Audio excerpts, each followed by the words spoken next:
శతశ్లోకి 29వ శ్లోకం. చత్వారోస్యా కపర్దా యువతిరథ భవేత్ నూతనా నిత్యమేషా మాయా వా పేషరాస్యా అఘటన ఘటనా పాడ్వం యాతి యస్మాత్ న్యాదారంభే కృతాస్య శృతిభవన యునాజ్ఞేవమాచ్ఛాదయంతి తస్యామేతౌ సుపర్ణావివ పరపురుషో తిష్ఠతో అర్ధప్రతీత్యా. మనం మాయాశక్తి గురించి చాలాసార్లు తెలుసుకున్నాము. ఈరోజు ఆ మాయాశక్తి లక్షణము చాలా మనోహృదయంగా చెప్పబడుతున్నది. ఆ మాయాశక్తి ఒక స్త్రీ కింద చెప్పబడితే ఆమె నవనవోన్మేషశాలియగు నెర జవ్వనంబున ఎల్లయప్పుడు యువతిగా తేజరిల్లుచుండును.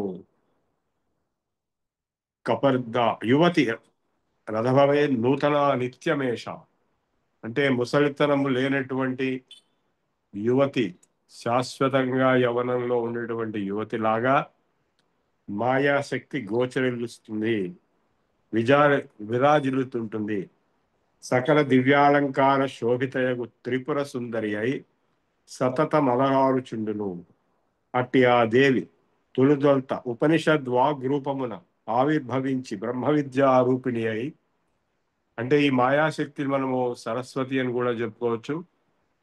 మొట్టమొదలు ఉపనిషద్ వాక్ రూపంలో బ్రహ్మ విద్యా స్వరూపిణి అయి నామ ఆఖ్యాత ఉపసర్గ నిపాతములు లేదా పరా పశ్యంతి మధ్యమ వైఖరి అనేటువంటి 4 రూపాల వాక్కులతో, అంటే వైఖరి అంటే బయటికి వచ్చేటువంటిది వాక్కు, ఎక్స్ప్రెస్డ్ వర్డ్.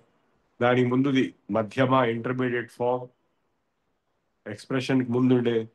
ఇంకా దానికి ముందుది విజువలైజేషన్ పశ్యంతి. ఇంకా ముందున్నది పరా అంటే ఆది పరాశక్తి. సో ఈ 4 స్టేజ్లుగా ఉన్నటువంటిది. అట్లాగే 4 పార్ట్స్ ఆఫ్ స్పీచ్ తో నామాఖ్యాత ఉపసర్గ నిపాతం రూపంలో బ్రహ్మ విద్య రూపిణి అయి ఉపనిషత్తులలో ఆ ఉపనిషద్ వాక్యములచే బ్రహ్మజ్ఞానమును ఉద్దీపింప చేయును. అది ఒక స్టేజ్. ఉద్దీపింప చేయుచు ఆరంభే ఘృతాస్య, ఘృతం అనే మాట వాడాడు. నెయ్యి అంటే సారాంశం. మొత్తం జ్ఞానానికి, మొత్తం ఈ ప్రపంచంలో ఉండేటువంటి మొత్తం లిటరేచర్కి సారాంశం ఘృతం అనే మాట వాడి ఉపనిషద్ వాక్యములు, వేదాంత వాక్యములు. అస్య ముఖం, ఆమె యొక్క ముఖముగా విలసిల్లుతున్నది. పిదప రెండవ మేనిఫెస్టేషన్ ఏంటంటే లౌకిక సంస్కృత భాషా రూపమున వేరొక రూపమును ధరించి ఉపనిషత్ ప్రతిపాదనకు పరమార్థమును మరుగుపరుచుచు దాన్ని వెనక్కి పెట్టేసి కనపడకుండా, అనగా ఆ పదములచే యథార్థముగా గోచరయ్యేది బ్రహ్మపదం అయ్యును ఆ పరమార్థమును కప్పిపుచ్చి స్ఫురింపనీయక, అందుకే మాయా అనేటువంటి పేరు, ఘటపట వృక్షాది మిథ్యాభూతార్థములచే గోచరింపజేయుచుండును. అంటే కనపడే మేనిఫెస్ట్ యూనివర్స్ మాయాశక్తి అది అట్లా కనిపించేటట్టుగా చేస్తున్నది. అంటే అసలు విషయాన్ని వెనకాల దాచిపెట్టి, అది ముందు ఆల్రెడీ శృతి వాక్యములతో ఉపనిషత్ వాక్యంలో చెప్పబడింది కాబట్టి అది వెనకాలకి తోసేసి కేవలం వ్యవహారంలో కనపడేటువంటి ఘటపట వృక్ష వాహనాది మిథ్యారూపంతో గోచరింప చేయుచుండును. ఆమె యొక్క ఈ ఘటనా చాతుర్యం వలనే, అంటే ఇంపాసిబుల్ ని పాసిబుల్ చేయటము, పాసిబుల్ ని ఇంపాసిబుల్ చేయటం, వాక్కు చేత పరమార్థ మిథ్యాభూతార్థములు రెండును ప్రతీతములకు చుండును.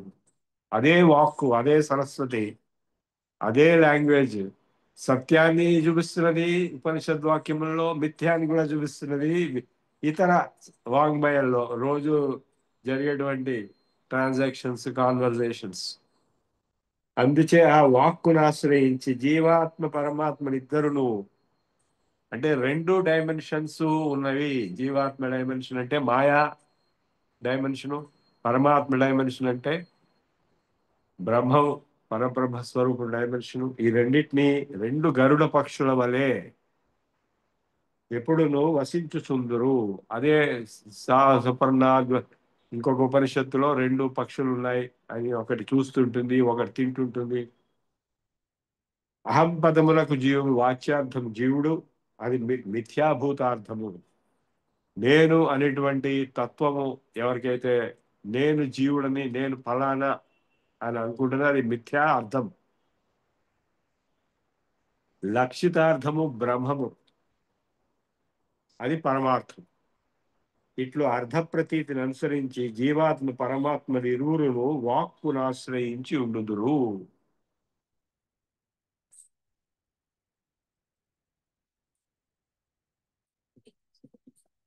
ఈ రోజు మనం ముఖ్యంగా తెలుసుకోవాల్సిన విషయం ఏంటంటే, ఆది శంకరాచార్యుల వారు అద్వైత సిద్ధాంతాన్ని చెప్పింది ఆయన స్వంతంగా చెప్పాడా, లేకపోతే ఆల్రెడీ ఉందా అని చూస్తే మనకి తెలిసినంత వరకు వారు గురువు గారు గోవింద భగవత్పాదులు మహాయోగి. ఆయన సమాధిలో ఉండేవాడు. ఆయన దగ్గర శిష్యుడితో ఈయన యోగి, ఈయనకి సిద్ధులు ఉండేవి. ఇది మొన్నట్లాగా మనకి వర్షము తుఫాన్ వచ్చినట్టుగా అక్కడ వస్తే ఆ గుహలో ఉన్నారు వీళ్ళ గురువు గారు, స్టూడెంట్స్ అందరూ. చుట్టూరా మహా జలప్రళయం వచ్చింది. ఆ నర్మదా నది ఉంటుంది, నర్మదా నది వెళ్ళుంటే ఇక్కడ కనపడుతుంది సార్. శంకరాచార్య గారి గుహ ఉంటుందండి. ఒక గుహలో ఆ ఓంకారేశ్వరుడు అనేటువంటి శివుడి యొక్క లింగం ఉంటుంది. అంటే శివుడు అక్కడ ప్రత్యక్షమైనాడు. మాంధాత సూర్యవంశ చక్రవర్తి అక్కడ తీవ్రమైన తపస్సు చేస్తే శివుడు ప్రత్యక్షం. ఎక్కడెక్కడ శివుడు ప్రత్యక్షమైనాడో అక్కడక్కడ జ్యోతిర్లింగం ఉంది. ఉజ్జయిన్లో కూడా ప్రత్యక్షమైనాడు, అది జ్యోతిర్లింగం ఉంది. అనేక చోట్ల ఆ, 18 ఉన్నాయి కదా. ఆ, అన్నిట్లో ఒక స్థల పురాణం ఉంటుంది, అక్కడ ఏం జరిగింది అనేది. అంటే శివుడు అంతటా ఉన్నాడు, కానీ అక్కడ ఒక రూపంలో ప్రత్యక్షమైన ఆ మాంధాత తీవ్రమైన తపస్సు చేయటం వల్ల అక్కడ శివుడు ప్రత్యక్షమైనాడు. కాబట్టి దానికి ఓంకారేశ్వరం అనే పేరు, జ్యోతిర్లింగం. అదే నర్మదా నది ఒడ్డున గుహలో. రెండో గుహ ఈయన శంకరాచార్యులు గారు గురువు గారు గోవింద భగవత్పాదులు అక్కడ తపస్సు చేస్తూ గురుకులం నడిపేవాడు. ఆయన శిష్యులు ఉండేవాడు. ఆయన దగ్గరికి ఈయన కేరళ నుంచి నడిచి వెళ్ళి ఆయన్ని సమాధిలో ఉండటం చూసి ఆయన లేచేంత వరకు ఆగి, నువ్వెవరని అడిగితే నేను బ్రహ్మంని అని చెప్తే, నువ్వు కరెక్ట్ స్టూడెంట్ అని చెప్పి ఆయనకి అడ్మిషన్ ఇచ్చి, అప్పుడు ఆయనకి ట్రైనింగ్ ఇచ్చి, ఆ ఆ గోవిందుడు అనేటువంటి గోవింద భగవత్పాదులు ఆయన గురువు గారు. ఆయన గురువు ఎవరు? గౌడపాదులు. అంటే మనకి సీక్వెన్స్ లో వరుసగా వ్యాసుడు, శుకుడు, గౌడపాదుడు, తర్వాత గోవిందుడు, శంకరాచార్య గారు సీక్వెన్సెస్. అంటే టైం గ్యాప్ ఉంది మధ్యలో, కానీ వాళ్ళు ఈ ఫిజికల్ బాడీ అవసరం లేదు వాళ్ళకి. వాళ్ళ యాస్ట్రల్ బాడీలో కూడా వాళ్ళు శిష్యులకి బోధ చేస్తారు. మా అమ్మగారి గురువు గారు కూడా, మా అమ్మగారు ప్రాణం పోయే పరిస్థితి వచ్చినప్పుడు ఆవిడ ప్రత్యక్షమై నోట్లో నోరు పెట్టి ఊది ఆమెని మళ్ళా జీవితానికి తీసుకొచ్చి, ఆ తర్వాత 20-30 ఏళ్ళు ఆమె ఆ ఆరోగ్యంగా బతికి. సో వీళ్ళు సిద్ధులు అయినటువంటి వాళ్ళు. వాళ్ళు ఇప్పుడు మనకి శుకుడికి గౌడపాదుడికి చాలా గ్యాప్ ఉన్నా కూడా, అంటే శుకుడేమో పరీక్షిత్ టైం వాడు అరౌండ్ 3000 బీసీ. మహాభారతం వారు 3102 బీసీలో జరిగింది. ఆ మహాభారతం వారు అయిపోయిన తర్వాత ఈ ధర్మరాజు వీళ్ళందరూ వెళ్ళిపోయినారు. ఆ తర్వాత పరీక్షిత్తుకి, అభిమన్యుడి కొడుకు పరీక్షిత్తుకి పట్టం కట్టి వెళ్ళిపోయినారు. ఆ పరీక్షిత్తు శాపం వల్ల 7 రోజుల్లో చనిపోతామని చెప్పడం వల్ల ఆయన ఒంటి స్తంభం మేడ మీద ఎక్కి రే పాము రాకుండా ఉండాలని శుకుణ్ణి పిలిచి బోధ చేయించుకుంటాడు. అదే భాగవత పురాణం. 7 రోజుల్లో చనిపోతామని. ఈ 7 రోజులు చాలా ఎక్కువ టైము. ఇంకొక ఆయన 20 నిమిషాలే టైం ఉందని తెలిసి 20 నిమిషాలు. సో ఆ 7 రోజుల్లో మొత్తం భాగవతం పురాణం బోధ అంతా, జ్ఞాన బోధ జరిగింది. అటువంటి సుఖ మహర్షి అంటే వ్యాసుడు, శుకుడు, వ్యాసుడు కొడుకు శుకుడు, ఆ లెవెల్లో ఉన్నటువంటి సుఖ మహర్షి తర్వాత చెప్పే పేరు సీక్వెన్స్ లో గౌడపాదుడు ఆడుతుంది. గౌడపాదుడు వారు, అదే ఆ నర్మదా నది ఒడ్డున ప్రాంతంలో ఆయన అక్కడ ఉండేవాడు. ఆయన మాండూక్యోపనిషత్తుకి కారిక రాశాడు, కమెంటరీ. అది ఇప్పటికీ ఉంది. మాండూక్యోపనిషత్తు మీరు ఏ పుస్తకం ఎక్కడ కొన్నా అక్కడే అదే ఉంటుంది. ఆ ఉపనిషత్తుతో పాటు ఆయన కారిక ఉంటుంది. ఆయన శిష్యుడు ఈ గోవిందుడు అనేది, గోవింద భగవత్పాదు, ఆయన శిష్యుడు శంకరాచార్య. ఇక్కడ ఒక విచిత్రం ఏంటంటే, శంకరాచార్యులు గారు సొంతంగా అద్వైత సిద్ధాంతం చెప్పలేదు. గౌడపాదుల వారు మాండూక్య ఉపనిషత్ కారికలో, కారిక అంటే కామెంటరీ, అందులో ఉంది అని మనకు తెలుసు. మరి ఆయన గురువు శుకుడు అని చెప్పినప్పుడు సుఖ బ్రహ్మ కూడా అద్వైతమే చెప్పాడు అని చెప్పవలసి వస్తుంది. ఎందుకంటే భాగవత పురాణం భక్తి గ్రంథం అయినప్పటికీ అక్కడ అద్వైతం క్లియర్ గా ఉంటుంది. మీరు ఎవరైనా చదివితే ఈ పాటికి అర్థమై ఉంటుంది. అనేక చోట్ల అద్వైతమే చెప్పబడింది భాగవత పురాణం. శుకుడే చెప్తాడు మొత్తం భాగవత. సో మరి ఆ శుకుడికి ముందు వ్యాసుడు, వ్యాసుడే భగవద్ పురాణాన్ని రాసినవాడు. ఎందుకు రాశాడు భగవద్ పురాణము? ఆయన మహాభారతం రాసి ఆయన మనస్సంతా వికలమైపోయింది. ఎందుకంటే అంత పాలిటిక్స్, ఈ వారు అదంతా ఉంటుంది, కానీ ఆధ్యాత్మిక తత్వం ఒక భగవద్గీత ఒకటే ఉంది. తర్వాత అరుగీత అని ఇంకోటి ఉంది. అంటే చాలా రోజులు అయిన తర్వాత అర్జునుడు నువ్వేం చెప్పారు నేను మర్చిపోయాను, మళ్ళీ ఒకసారి చెప్పమంటే ఆయన కొద్దిగా బ్రీఫ్ గా చెప్తాడు. సో అది కూడా ఉంది. కానీ మహాభారతం అనేది ఒక ఆధ్యాత్మిక గ్రంథం అంటానికి వీల్లేదు. భగవద్గీత ఆధ్యాత్మికమే. మహాభారతం అనేది రాజకీయము, యుద్ధము, భయంకరమైనవన్నీ ఉంటాయి. అంటే మహాభారతంలో లేనిది బయట ఎక్కడా ప్రపంచంలో లేదు. బయట ఉన్నది మహాభారతంలో ఉంటుంది, మహాభారతం ఉన్నది బయట ఉంటుంది. కాబట్టి అది అది అది రాయటం వలన వ్యాసుల వారికి మనశ్శాంతి పూర్తిగా చెడిపోయింది. అందుకోసం అది మనశ్శాంతి, ఆధ్యాత్మిక తత్వం ఆయనకి రావడం కోసం ఏం చేయాలంటే నారదుడు నువ్వు భాగవతం రాయమని చెప్తాడు. ఎందుకంటే నారదుడు భక్తి సూత్రాలు రాశాడు. నారదుడు మహాభక్తుడు, నిరంతరం నారాయణ స్మరణ చేస్తుంది. సో భక్తి సూత్రాలు రాసి, పతంజలి యోగ సూత్రాలు రాసినట్టుగా నారదుడు భక్తి సూత్రాలు రాశాడు. అంత గొప్పవాడు. భక్తి వేదాంత సిద్ధాంతం మొత్తం కూడా నారదుడిదే. అటువంటి నారదుడు వ్యాసుల వారికి నువ్వు భాగవతం రాస్తే నీకు మనశ్శాంతి ఇస్తుందని చెప్పాడు. అప్పుడు ఆయన భాగవతం రాసి ఆ భాగవతంలో అద్వైతం చెప్తే ఆ శుకుడు పాత్ర, భాగవతం జరిగింది, శుకుడు చెప్పాడు, అదంతా ఈయన రాశాడు. సో ఇట్లా సీక్వెన్స్ అద్వైతం ఎక్కడి నుంచి వచ్చింది అని చూస్తూ పోతే మనకి వ్యాసుడు కనపడతాడు, శుకుడు కనపడతాడు, గౌడపాదుడు కనపడతాడు, సరే గురువు గారు గోవింద భగవత్పాదులు కనపడతాడు. కానీ ఈ గ్రంథంలో శతశ్లోకి అనే గ్రంథం ఇప్పుడు నేను చదువుతున్న దాంట్లో ఇంకా పైకి వెళ్ళి ఎక్కడ ఉంది అనేది కనపడుతుంది. ఋగ్వేదంలోనే ఉంది.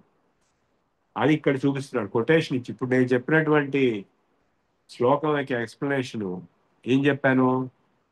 మాయాశక్తి గురించి చెప్తున్నాడు. మాయాశక్తి ఎలా ఉందంటే రెండు రూపాలతో ఉంది. ఒకటి ఉపనిషద్వాక్యములలో తత్వజ్ఞానము, బ్రహ్మజ్ఞానం రూపంలో ఉంది. అది సరస్వతి అని చెప్పుకోవచ్చు. మాయాశక్తి అంటే సరస్వతి, లక్ష్మి, దుర్గా మూడు కలిపి అమ్మల గన్నయమ్మ, ముగ్గురమ్మల మూల పుటమ్మ, చాలా పెద్దమ్మ అని పోతన గారు చెప్పాడు.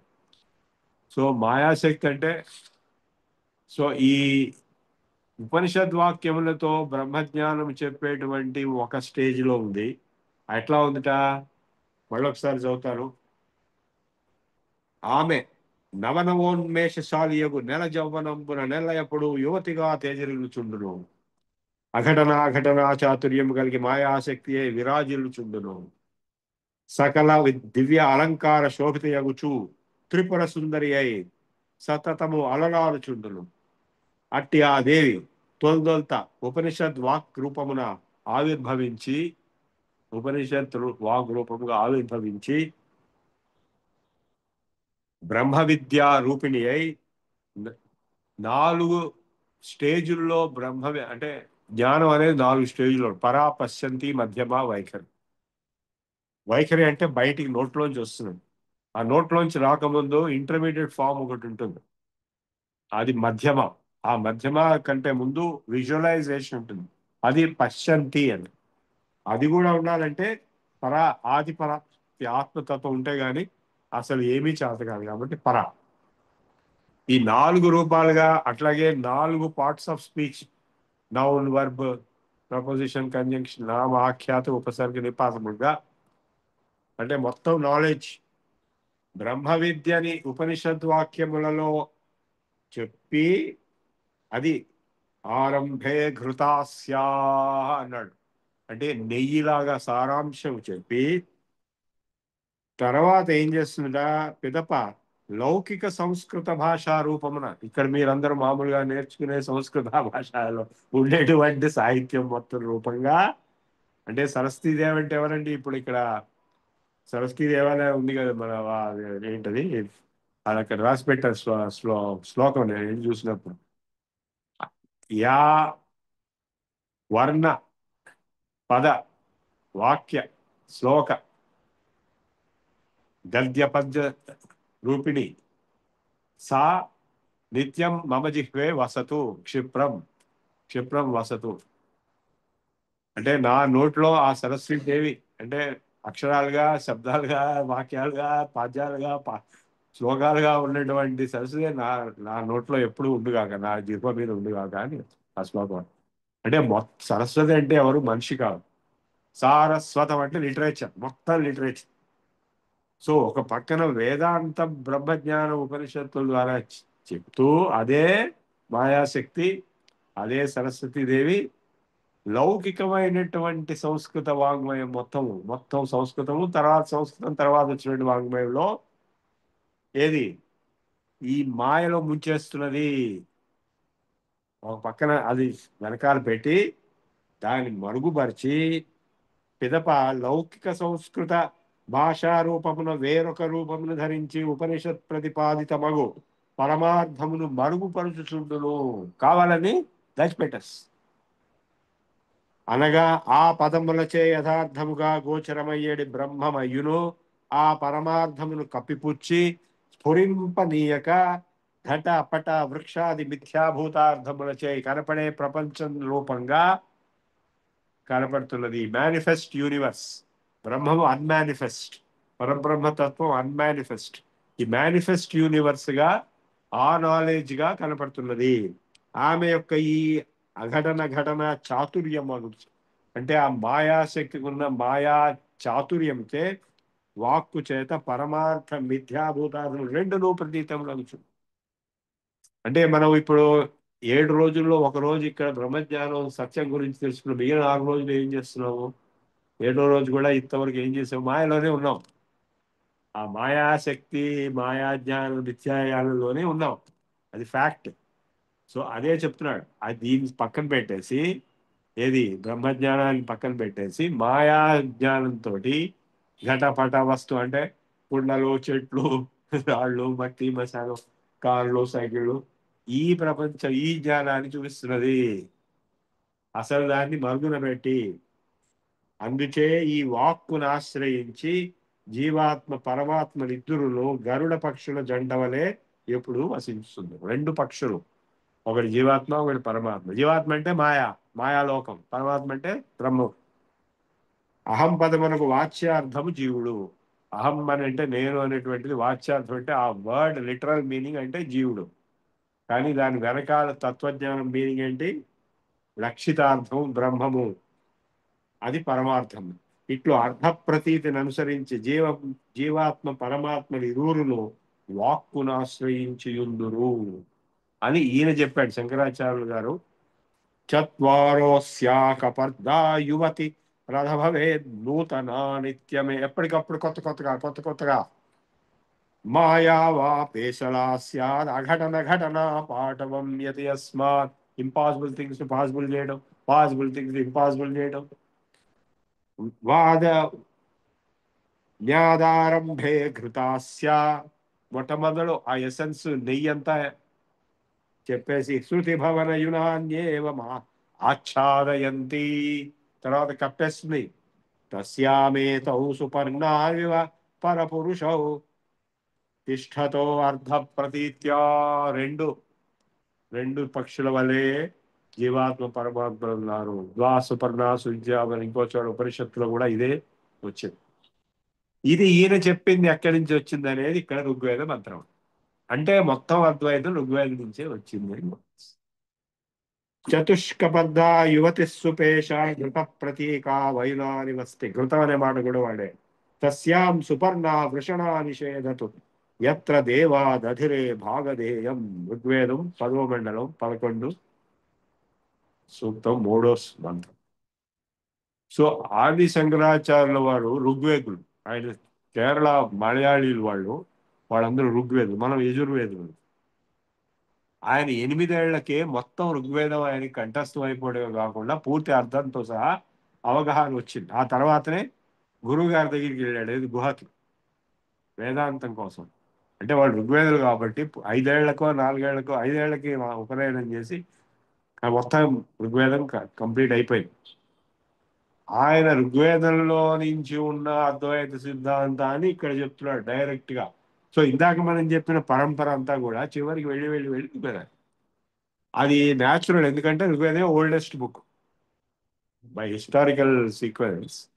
ఋగ్వేదం కంటే ప్రీవియస్ బుకే లేదు వరల్డ్ మొత్తం మీద. సో ఆ ఋగ్వేదం ఓల్డెస్ట్ అయినప్పుడు మామూలుగా మనం ఏమనుకుంటాము, మనం ఏదో చాలా మోడర్న్, మనకి చాలా ఎక్కువ నాలెడ్జ్ ఉంది, లేటెస్ట్ కాబట్టి అదంతా బోగస్.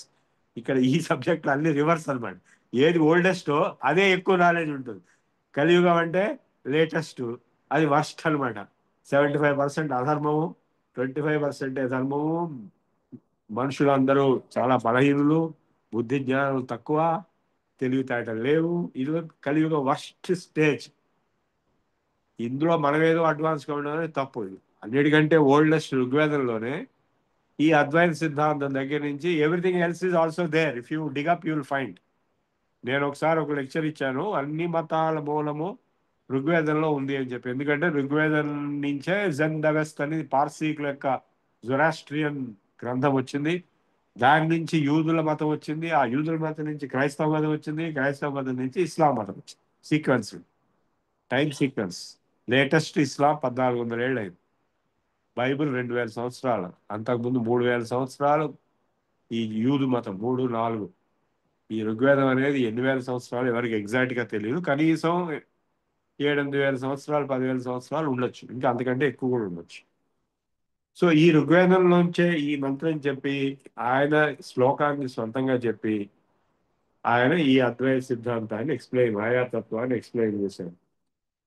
ఏకస్తదాత్రస్య సంగస్తదను తదపరో జ్ఞాన సింధుం ప్రవిష్టో విస్మృత్యాత్మస్వరూపం స వివిధ జగదాకారమాభాసమేక్షత్ బుద్ధ్యాంతర్యావదైక్షత్ విసృజతి తమజాసోపి తావం తామ ఏవమేకం విప్రాస్తమేకం కథమసి బహుధా కల్పయంతి స్వవాగ్భిః.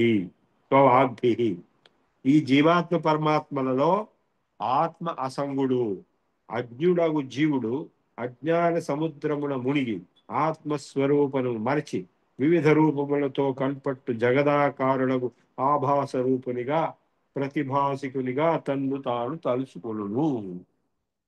The Jiva is identifying himself with the manifest universe and connected with it. అతడు సద్గురు జ్ఞానోపదేశముచే అంతర్దృష్టి కలవాడై అపరోక్షానుభూ ద్వారా మాయ అతను వీడిపోవును. ఎప్పుడైతే అపరోక్షానుభూతి బాగా వస్తుందో, అపరోక్షానుభూతి అంటే తనలో తాను ఉండిపోవడం, ఇంద్రియములకి మనస్సుకి వశము కాకుండా సమాధి కానీ నిద్ర కానీ అటువంటి స్థితిలో తనలో తాను ఉండిపోయే స్థితి ఏదైతే ఉందో, ఆ అపరోక్షానుభూతిలో ఉన్నప్పుడు ఇంద్రియముల ద్వారా బహిప్రపంచంకి సంబంధం లేకపోవటము, మనస్సు ఆ ఇంద్రియముల ద్వారా కల్పించే మాయ అంతా కూడా ప్రభావం లేకపోవటం వల్ల అపరోక్షానుభూతి స్థితిలో ఎప్పుడైతే ఆత్మజ్ఞానం వస్తుందో అప్పుడు ఈ మాయ తొలగిపోతుంది. అంతవరకు మాయ వీడిపోదు, మాయలోనే అందరూ ఉన్నాం. అప్పుడు అతడు మాయా వినిర్ముక్త అద్వితీయ ఆత్మానుభవముతో అసంగుడై ఉండును. అది జీవన్ముక్త స్థితి. ముక్తులైన వారు శుకుడు, రాముడు, కృష్ణుడు, వీళ్ళందరూ ముక్తులు. వాళ్ళు బయట వాళ్ళకి చూడటానికి అన్ని చేస్తున్నట్టుగా కనపడతారు, కానీ వాళ్ళకి ఏమీ సంబంధం లేదు. పానీయంబులు త్రాగుచున్, కుడుచుచున్, హాస లీల నిద్రాదులు చేయుచున్, భాషింపుచున్ సంతత శ్రీనారాయణ పాద పద్మయుగళీ చింతామృతాపాన విశేషమత్త చిత్తుడై మరచన్ సురారిసుతుడే తద్ విశ్వమున్ భువర.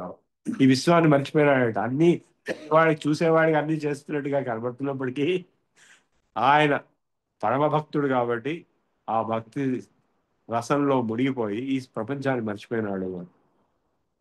సో అదే భగవద్గీతలో కూడా కర్మయోగి 5వ అధ్యాయంలో 4 పశ్చన్ శృణ్వన్ సృజన్ జిఘ్రన్ నశ్వన్ గచ్చన్ స్వపన్ శ్వసన్ ప్రళపన్ విసృజన్ గృహ్ణన్ ఉన్మిషన్ నిమిషన్నపి ఇంద్రియాణి ఇంద్రియార్థేషు వర్తంతే ఇది ధారయన్ బ్రహ్మణ్యాధాయ కర్మాణి సంగం త్యక్త్వా కరోతి యః లిప్యతేన స పాపేన పద్మపత్రమివాంబసా.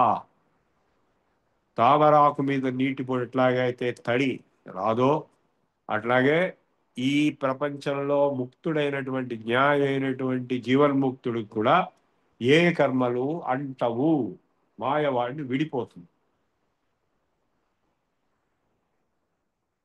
ఆత్మ ఒకడు అద్వితీయుడయ్యును. ఆత్మతత్వం ఒకటే. ఇప్పుడు మేము 10 మంది కూర్చున్నారు ఇక్కడ, నేను నేను అని 10 మంది అనుకుంటున్నారు. కానీ ఈ మాటలు చెప్పినప్పుడు మీరు విన్నప్పుడు ఒకే తత్వంలోకి వెళ్ళిపోతున్నాము. అది ఒకే ఆత్మతత్వం అవుతుంది.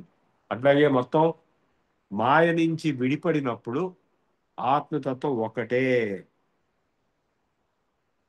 అద్వితీయుడు అయ్యును క్రాంత ప్రజ్ఞులు మేధావులు అగు విప్రులు శిష్యావబోధము కొరకు ఆ ఆత్మని స్థుతి లక్షణములకు వాక్యములచే బహువిధ రూప సంపన్నునిగా వర్ణింతురు.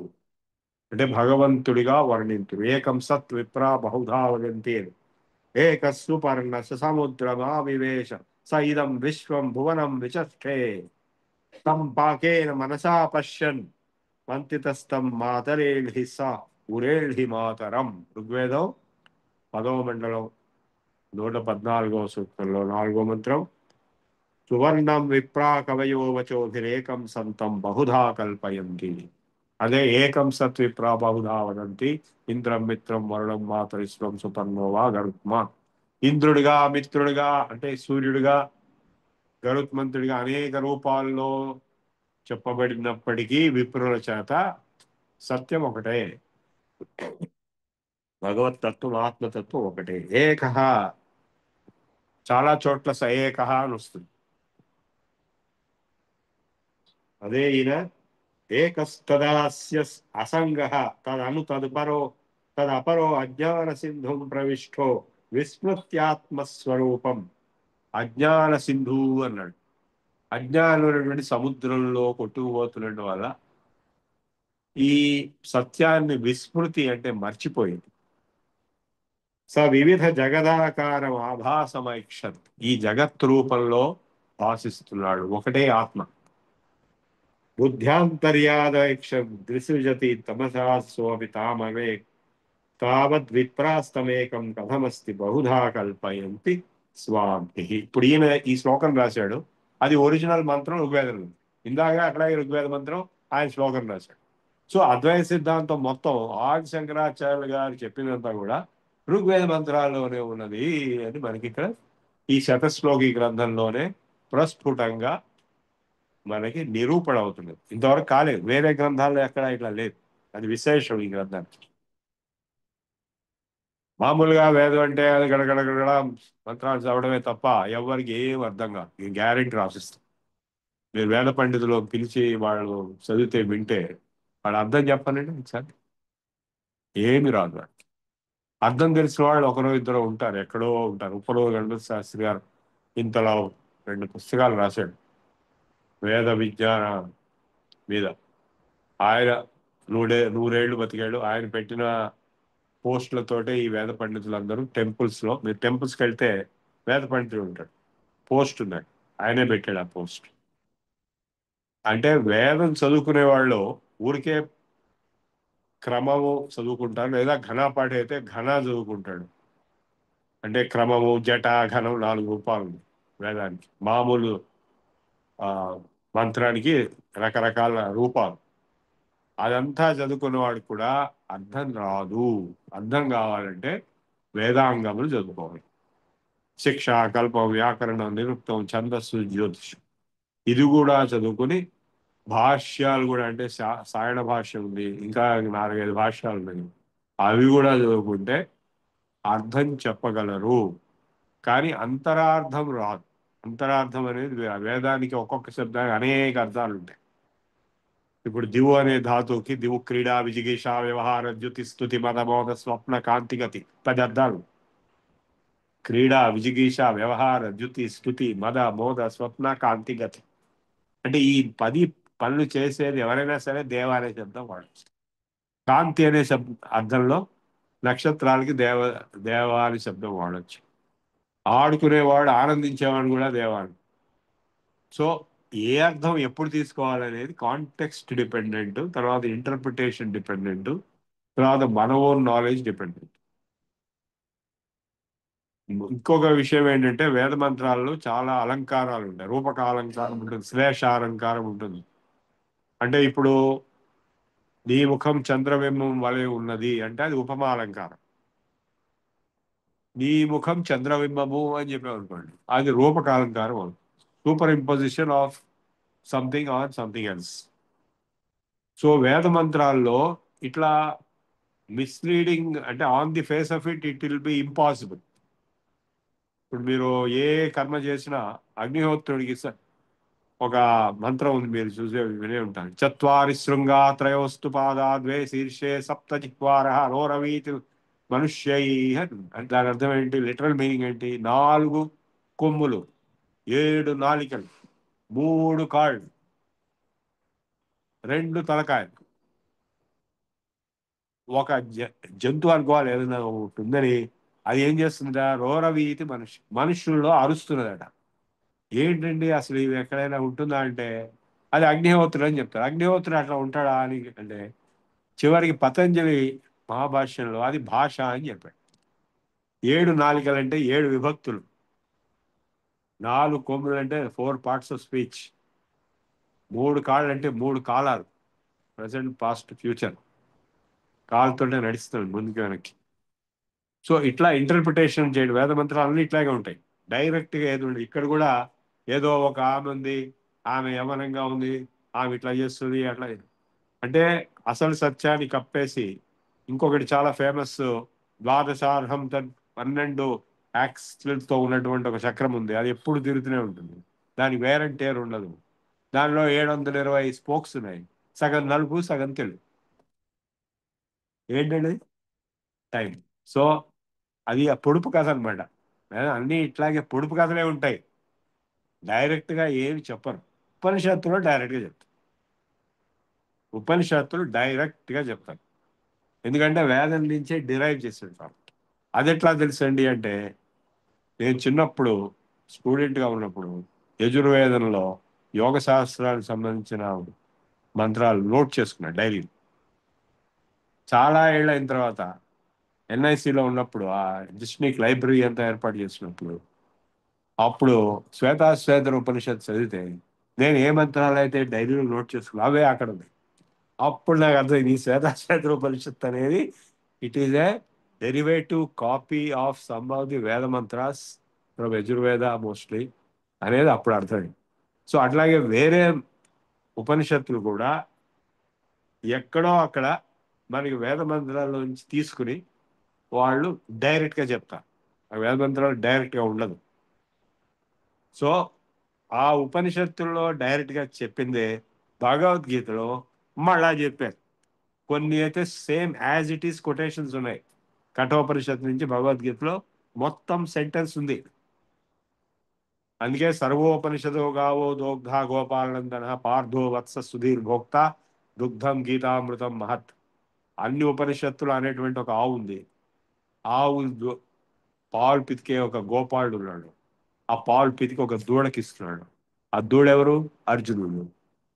ఆ గోపాలుడు ఎవరు? గోపాలకృష్ణుడు. ఆ పాలేంటి? భగవద్గీత. ఆవేంటి? ఉపనిషత్తు.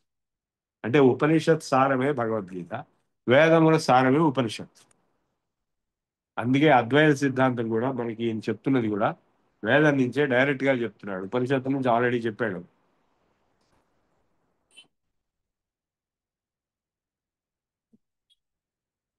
నాయాతి ప్రత్యగాత్మా ప్రజననం ప్రజనన సమయే నైవ యాతి అంతకాలే యత్సో అఖండోస్తి లైంగం మనైహ విశతి ప్రజత్ ఊర్ధ్వమర్వాక్ తత్కార్ష్యం స్థూలతాం వా న భజతి వపుషః కింటు సంస్కారజాతే తేజో మాత్రా గృహీత్వా వ్రజతి పునరిహాయాతి తస్థై సహైవ. ఆత్మ నిష్క్రియుడు, అఖండ స్వరూపుడు కాన జనన సమయమున ఎచట నుండి రాడు, మరణ సమయమున ఎచటకిను పోడు. పంచ ప్రాణదశేంద్రియ సమన్వితమగు మనస్సే పుట్టునప్పుడు శరీరమును ప్రవేశించును. సోల్ అంటాం చూసారా, మనస్సే ప్రవేశిస్తుంది. మరి మనస్సు ఉండాలంటే ఆ ఆత్మతత్వం చైతన్యం ఉంటేనే మనస్సు, లేకపోతే చైతన్యం లేకపోతే ఏమి లేదు. పోవునప్పుడు శరీరమును వీడిపోవును. ఏమిటి? మనస్సు. అదే జీవుడు అంటే మనస్సు. అయ్యది దేహంతో పాటు కృషింపదు, బలియదు. కాని అంతకాలమున ఉత్క్రమణ రూప సంసార మొదలైనంతనే తేజో మాత్రలకు పంచేంద్రియములతో కూడినదై తత్తజ్జన్మ సముదార్జిత సుకృత దుష్కృత సంస్కార సమాహితమై దేహ బీజ భూత సూక్ష్మ సంపరిశక్తమై ఆయా శరీరమును విడిచిపోవచ్చు, మరల వానితో కూడి ఆయా శరీరమును ప్రవేశించు. ఇది కరెక్ట్. క్లియర్ గా 15వ అధ్యాయంలో క్లియర్ గా చెప్పాడు. మమైవాంశో జీవలోకే జీవభూత సనాతన. మమైవాంశ, నా యొక్క అంశ అన్నాడు. నా అంటే ఆత్మతత్వం, దానికి ఏం పుట్టుకలు చావులు లేవు. నా యొక్క అంశ అన్నాడు, ఒక పార్ట్, జీవతత్వం, జీవభూతం. మమైవాంశో జీవలోకే జీవభూత సనాతన. జీవభూతం అన్నాడు. మనశ్షష్టాని ఇంద్రియాణి ప్రకృతిస్థాని కర్షతి. మనస్సుని ఇంద్రియముల్ని ఆకర్షించి కట్టేస్తుంది. ఎక్కడి నుంచి ఆకర్షిస్తుంది? ప్రకృతిలో ఉన్నది. శరీరం యదా అవాప్నోతి యచ్చ అప్యుత్క్రామతి. శరీరం ఎంటర్ అయినప్పుడు, మళ్ళీ వెళ్ళిపోయినప్పుడు. ఎందుకు వెళ్ళిపోతుంది? ఆ శరీరం ఇంకా వయబిలిటీ లేదు, అది డెడ్ అయిపోయే పరిస్థితి వచ్చింది కాబట్టి వెళ్ళిపోతుంది. వయబిలిటీ ఉంటే అక్కడే కంటిన్యూ అవుతుంది. వెళ్ళిపోయి ఎక్కడికి పోతుంది? మళ్ళా ఇంకొక బాడీలోకి ఎంటర్ అవుతుంది. శరీరం యదా అవాప్నోతి యచ్చ అప్యుత్క్రామతి. ఈశ్వర అనే శబ్దం వాడాడు. ఆత్మకి ఈశ్వరుడు అనే శబ్దం. శరీరం యదా వాప్నోతి యచ్చ అప్యుత్క్రామతి ఈశ్వర గృహీత్వా ఏతాని. ఈ ఇంద్రియముల్ని, మనస్సుని తీసుకుని వెళ్ళిపోతుంది. అందుకే ఆ మనస్సులో ఉండేవే కర్మ వాసనలు. మనస్సు లేకపోతే కర్మ లేదు, వాసన లేవు, ఏమీ లేదు. మనస్సులోనే ఈ పాత కర్మ వాసనలన్నీ వస్తాయి. వాటిని బట్టి కొత్త బాడీలోకి వెళ్ళినప్పుడు మళ్ళీ అవి పట్టుకుని మొదలైంది కథ. ఒక జాబ్ వదిలిపెట్టి ఇంకో జాబ్ చేయనట్టుగా ఒక బాడీ వదిలిపెట్టి ఇంకో బాడీకి వెళ్ళి. శరీరం యదా వాప్నోతి యచ్చ అప్యుత్క్రామతి ఈశ్వర గృహీత్వైతాని సంయాతి వాయుర్గంధాని వాషయార్. ఇంకో జాబ్ ఏదొస్తుందండి? మన పాత జాబ్కి సంబంధించినవి వస్తుంది. మీకు వచ్చిన నాలెడ్జ్ని బట్టే, మీకున్న సంస్కారాలను బట్టే, మీ క్వాలిఫికేషన్ బట్టే ఇంకో జాబ్ వస్తుంది. సో ఈ జన్మలో ఎటువంటి పుణ్యకర్మ, పాపకర్మ, ఎటువంటి జ్ఞానము, అజ్ఞానము ఉన్నదో దానికి అనుగుణంగానే నెక్స్ట్ జన్మ, నెక్స్ట్ బాడీ, ఆ నెక్స్ట్ బాడీకి సంబంధించినటువంటి బంధువులు అంటే పేరెంట్స్, వాళ్ళు వీళ్ళు వస్తారు. మీ క్వాలిఫికేషన్ బట్టి, మీ నాలెడ్జ్ లెవెల్ని బట్టి. కొత్తగా సడన్ గా ఏం రాదు కదా. ఏది ఎక్కడ మీకు ఫిట్ అవుతుందో అక్కడే మీకు మ్యాచ్ అవుతుంది. ఇంపిడెన్స్ మ్యాచ్ అవుతాయి కానీ కరెంట్ ఫ్లో కాదు, వైబ్రేషన్ మ్యాచ్ అవ్వాలి. సో ఈ ఈ ప్రాసెస్ అంతా కూడా, అంటే ఈ శరీరాన్ని వదిలిపెట్టి మళ్ళా శరీరానికి వెళ్ళినప్పుడు ఏం వెళ్తున్నది అంటే మనస్సు వెళ్తున్నది. పంచేంద్రియములతో కూడినదై తత్తజ్జన్మ సముపార్జిత సుకృత దుష్కృత సంస్కార సమాహితమై.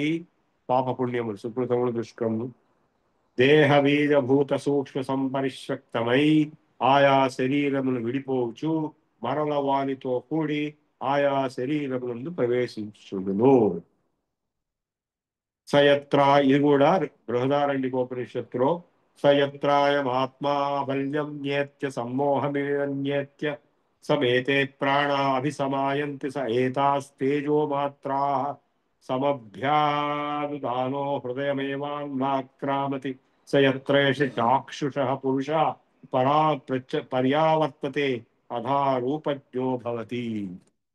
మనం వెళ్తూ వస్తూ ఉంటాము అని మా గురువు గారు ఒక స్టేట్మెంట్ చెప్పాడు. పెద్ద వేద పండితుడు, ఇప్పుడున్న శంకరాచార్య విధుశేఖరానికి తాతగారు ఇప్పుడు ఉన్నాడు రామ్ గోపాల్ గారు, వాళ్ళ అన్నగారు ఉపా వెంకటాచలపతి స్వామి గారు. ఆయన చెప్పిన సెంటెన్స్ ఏంటంటే, మా మదర్ పోయిన దాని తర్వాత కలిస్తే, మనం వెళ్తూ వస్తూ ఉంటాం బాబు. అదే ఇక్కడ చెప్తున్నాడు. ఎక్కడికి వెళ్తావు, ఎట్లా వస్తావు అనేది నీ యొక్క సుకర్మ, దుష్కర్మ, జ్ఞాన అజ్ఞానములతో కూడినటువంటి యోగ్యతను బట్టి ఉంటుంది. ఆసీత్ పూర్వం సుబంధుర్దృశమ అవనిసురోయ పురాధాసనాతే బ్రాహ్మ్యాత్ కుటాభిచారాత్ స ఖలు మృతిమివ తన్మో మోగాత్ కృతాంతం తద్భ్రాత శ్రౌతమంత్రై పునరయదితి ప్రాహ సూక్తేన వేద తస్మాదాత్మాభియుక్తం వ్రజతి నన్ను మన పరిహించి అంతరాత్మ. పూర్వం ఒకసారి ఒక ఎపిసోడ్ చెప్తున్నారు. సుబంధుడని ఒక బ్రాహ్మణుడు ఉండెను. అతడు సనాతి అను రాజునకు పురోహితుడు. ఆ మహాత్ముడు ఒకతడి బృహత్కృతమగు కుటాభిచారము అంటే వంచనతో చేసిన అస్త్ర ప్రయోగం వలన మృతి నొందెను. అతని మనస్సు యముని కడకి ఏగెను. అది ఎరిగి అతని అన్న శ్రౌత మంత్రముల చేత మరల తమ్ముని మనస్సును భూమికి రప్పించి, ఇది చాలా అన్యాయంగా, అంటే చీటింగ్ తో చంపేశారు కాబట్టి మళ్ళా రప్పించాడు. మంత్రములకు అంత పవర్. మంత్రాలు చింతకాయలు రాలుతాయా అంటే, మంత్రాలు చింతకాయలు కాదు, తలకాయలు కూడా రాలుతాయి, ఏమైనా రాలుతాయి, ఏమైనా చేయొచ్చు. ఆల్ పాసిబిలిటీస్ అండి అని శృతి సూక్త ముఖమున ప్రతిపాదించినది. అంటే వేదంలోనే ఉంది ఈ ఎపిసోడ్ గురించి. That means it is possible. కాన ఆత్మ ప్రతిబింబ సహితమగుచు మనస్సు రాకపోకలు చేయుచుండును కానీ నిష్క్రియుడుగు ఆత్మ ఎచడికి నీ పోడు రాడు. రిఫరెన్సెస్ కూడా ఇచ్చారు. ఋగ్వేదంలో బృహద్దేవత అని ఒక గ్రంథం ఉంది, అందులో కూడా రిఫరెన్స్ ఇచ్చారు. ఏకో నిష్కంప ఆత్మా ప్రచలతి మనసా ధావమానేన తస్మిన్ తిష్టన్నగ్రేధ పశ్చాన్నహి తమనుగతం జానతే చక్షురాద్యా యద్వత్సాధ తరంగై ప్రచలన్ పరితో ధావమానై తదంతః ప్రాక్ పశ్చాదస్థితేషాం పవన సముదితై తై ప్రశాంతై యథావత్.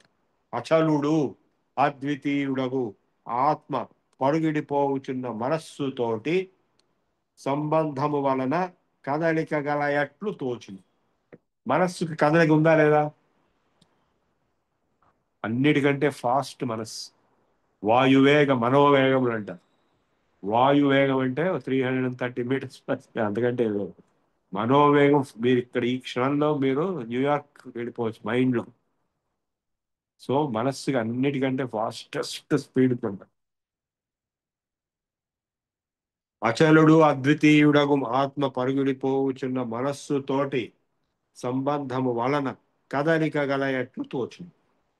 మరియు ముందు వెనకల అంతటా అభివ్యాప్తమై అంతఃకరణమున వసించి ఉండును. గాలి తాకిడికి లేచి నలువైపులకు వేగముగా పరుగుడిపోవు అలలకు ముందు వెనుకల అంతటను జలము వ్యాపించి ఉండినవి. అవి శాంతించినంతనే చక్కగా కనిపించు చందమున మాయామయములకు చక్షురాదీంద్రియముల వెంట అంటి ఉండియు కానరాక అవి మనస్సున లీనమై శాంతినంతనే అంతరాత్మ ప్రస్ఫుటముగా భాషించు. ఇప్పుడు ఏమవుతుంది, మామూలుగా నేను అనేటువంటి ఆత్మతత్వము మనస్సుతో కలిసిపోతుంది. మనస్సు అనేది ఏంటి? ఇంద్రియముల నుంచి వచ్చేటువంటి సిగ్నల్స్ ని ప్రాసెస్ చేసే ఒక డివైస్, కంప్యూటర్ లాంటిది. దానిలో కలిసిపోవడం వల్ల నేను ఈ దృశ్యమానమైన జగత్తుని అనేటువంటి భ్రాంతి కలుగుతుంది. అవే చిత్తవృత్తులు అన్నారు యోగశాస్త్రం. చిత్తవృత్తి నిరోధం చేయమన్నారు యోగాభ్యాసం అంటే. చిత్తవృత్తులను ఆపేయం. ఆపేసినప్పుడు, ఇది సామాన్య విషయం కాదు, ఆపడం చాలా కష్టం. తనలో తాను ఉండిపోవడం, ఆత్మస్థ యోగ అని ఒక స్టేట్మెంట్ ఉంది వైశేషిక సూత్రాలు. తనలో తాను ఆత్మతత్వంలో ఉండిపోవటమే యోగం.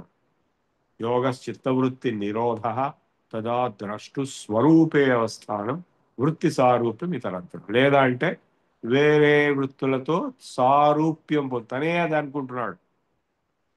ఇప్పుడు సినిమా చూస్తున్నప్పుడు సినిమా చూసేవాళ్ళు అందరూ ఏమనుకుంటున్నారు? అక్కడ కనపడుతున్న తనే అనుకుంటున్నాడు. ఆ అనుభూతి తనకు వస్తున్నది. అక్కడ ఎవడో హీరో ఉంటాడండి, వాడు ఏదో చేస్తున్నాడు, వాడు ఈ నవరసాలు ప్రదర్శిస్తున్నాడు, శృంగారం వీర్యం అని ప్రదర్శిస్తున్నాడు. వీడికి ఆ నవరసాలు వీడికి అనుభూతి వస్తుంది.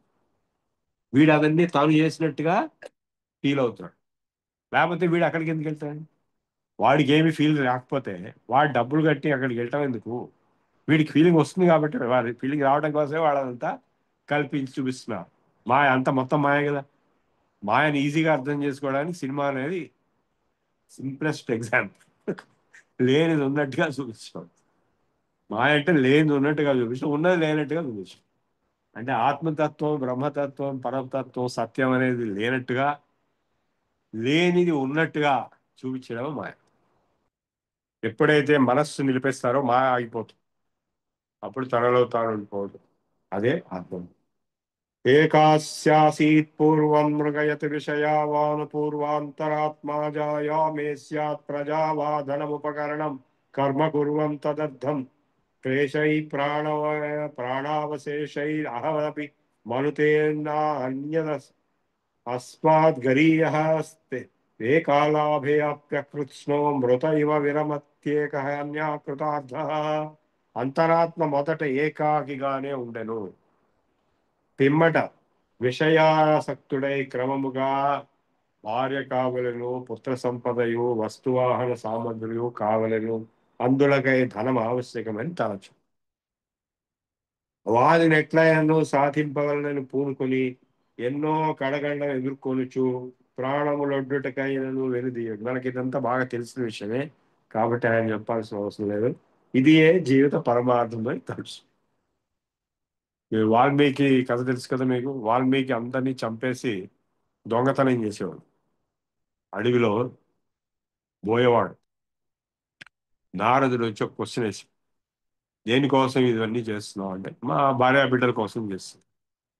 అయితే వెళ్ళి అడిగిరా, ఈ పాపకర్మ చేయటం వల్ల ఏ పాపం అయితే వస్తున్నదో మీ భార్య బిడ్డలు పంచుకుంటారేమో అడిగాడు. వెళ్ళి అడిగాడు, భార్యను అడిగాడు. భార్య ఏమని తెలుసా?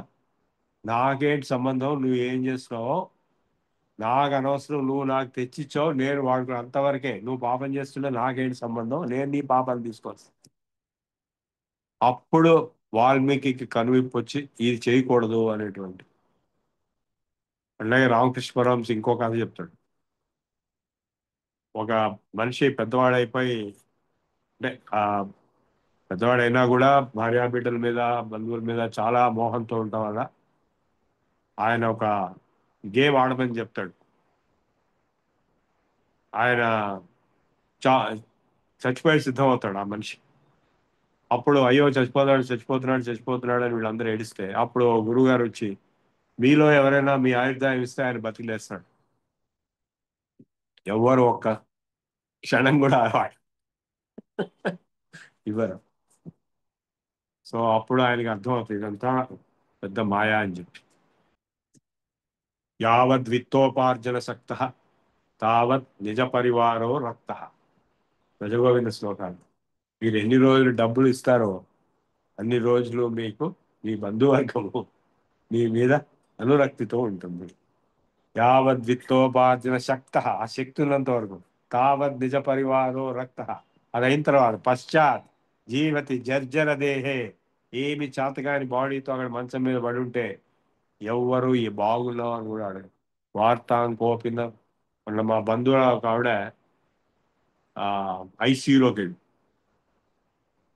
ఐసీయూలో చాలా రోజులు ఉంది, బతుకుందో పోతుందో సరే బతికి బయటకు వచ్చి, వచ్చిన తర్వాత మా ఆవిడ ఫోన్ చేసి, ఆవిడ ఏమండి మీరు ఐసీయూలో ఉన్నప్పుడు మీ అన్నలు తమ్ముళ్ళు అక్కలు చెల్లెళ్ళు అందరు వచ్చారు, ఆయన వచ్చారు, అందరు వచ్చారు, అందరూ బాగా డబ్బు గల వాళ్ళు, పెద్ద జమీందారులు అందరూ వచ్చారు. వచ్చి ఏం చేశారు అంటే ఓ గంట సేపు కూర్చున్నారు. ఆ తర్వాత మరి మీ ఇంట్లో ఎవరు లేరు కదా, మీ ఆయన ఒక్కడే ఉన్నాడు కదా, అంటే వాళ్ళ పిల్లలు అమెరికాలో ఉన్నారు, మరి వచ్చి మీ ఇంట్లో ఉండి సపోర్ట్ ఇవ్వచ్చు కదా అంటే ఎవరు ఇవ్వరండి, సొంత జస్ట్ మాట్లాడతారు వెళ్ళిపోతారు అంతే, క్వశ్చనే లేదు. సెల్ఫిష్నెస్. నేను చాలా కేసులు చూశాను. ఆ ఒక కేసు వాళ్ళ ఈవెన్ పిల్లలకి చదివించడానికి డబ్బులు లేవు ఫీజు కట్టడానికి అంటే సొంత అక్క చెల్లెలు ఎవరు ఇవ్వరు. ఎక్కడో వెళ్ళి ఏ లయన్స్ క్లబ్లో ఎక్కడో వెళ్ళి ఏదో స్కాలర్షిప్లు ఏదో చేసుకోవాల్సిందే కానీ బంధువులు ఎవరు ఇవ్వరు. చాలా రేర్ ఒకవేళ ఇస్తే. అందులో ఇదే జీవిత పరమార్థమని తలచుచు తదితరం ఎంత గొప్పది అయినను ధనముగా చూడరు. అదేది సిద్ధింపకపోయినను తీరని కొరతతో వగచుచు బ్రతికియు చచ్చిన వారి వలె నూరకుండును. లభించిన వస్తువు ఒకటి కనపడనంత మాత్రమున నిరర్ధకుడవైతువని వాపోవు. ఆసీత్ పూర్వం న పశ్చాదనిర్కరాచ్ఛాదకో వారివాహకో దృశ్య కిం తదంతరాసౌ స్థగలయతి సదృశం పశ్యతో నాకబింబం నోచేదేవం వినార్కం జలధర పటలం భాసతే తర్హి కస్మాత్ తద్వద్విశ్వం పిధత్తే దృశమధన పరం భాసకం చాలకం స్వం. సూర్యమండలమునకు అడ్డముగా వచ్చడి పెద్ద మేఘము వర్ష ఋతువుకు పూర్వము గాని తర్వాత గాని కానరాదు. నిన్నటి వరకు ఉన్న మేఘాలు ఈ వర్ష ఋతువు అయిపోతే ఎక్కడ కనపడవు. వర్ష ఋతువు మాత్రము ఆకాశాంతరమును వ్యాపించి ఆ మేఘము సూర్యమండలమును ఆవరించినట్లు కనపడ్డు. మనం వారం రోజులు బట్టి చూసిన వాళ్ళం, 10 రోజులు బట్టి. ఇది దృష్టి దోషమే కాని యథార్థము కాదు. ఇట్లుగాక ఆ మేఘం నిజముగా సూర్యబింబుని కప్పివేయచో ఆ మేఘమండలుడు ఎవరు భాషింప చేయుదును. మనకి ఎన్ని రోజులు బట్టి సూర్యుడు కనపడాడు, నిన్నే కనపడ్డాడు. మరి కనపడిన సూర్యుడు ఉన్నాడా లేడా అని డౌట్ కూడా రావచ్చు చిన్నపిల్లలకి. సూర్యుడు లేకపోతే మేఘాలు కూడా కనపడవు కదా, కనపడ్డాయంటే సూర్యకాంతి వెనకాల ఉంది. మేఘమండలము జనుల దృష్టిని నిరోధించి సూర్యబింబమును దర్శింపనీయక ఉండజాలనే కాని స్వప్రకాశమైన సూర్యబింబము ఆచ్ఛాదింపచాలవు.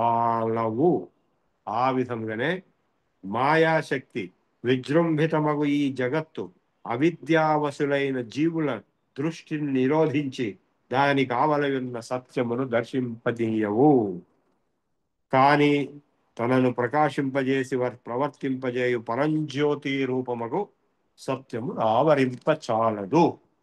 అంతర్జ్యోతిర్బహిర్జ్యోతి ప్రత్యగ్జ్యోతి పరాత్పర జ్యోతిర్జ్యోతి స్వయం జ్యోతి ఆత్మజ్యోతి శివోస్మ్యహం ఆత్మజ్యోతి మనోజ్యోతి జ్యోతిశ్చక్షుష్య పశ్యతి స బాహ్యాభ్యంతర జ్యోతి సా జ్యోతి శివముచ్యతే.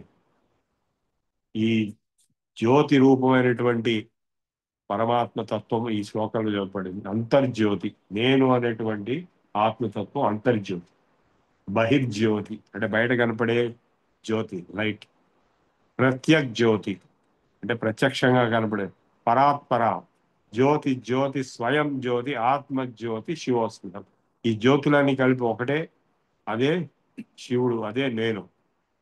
ఆత్మజ్యోతి మనోజ్యోతి జ్యోతిష్ చక్షుష్య పశ్యతి స బాహ్యాభ్యంతర జ్యోతి, లోపల బయట కూడా ఉన్నటువంటిది ఆ జ్యోతి, సా జ్యోతి శివముచ్యతే.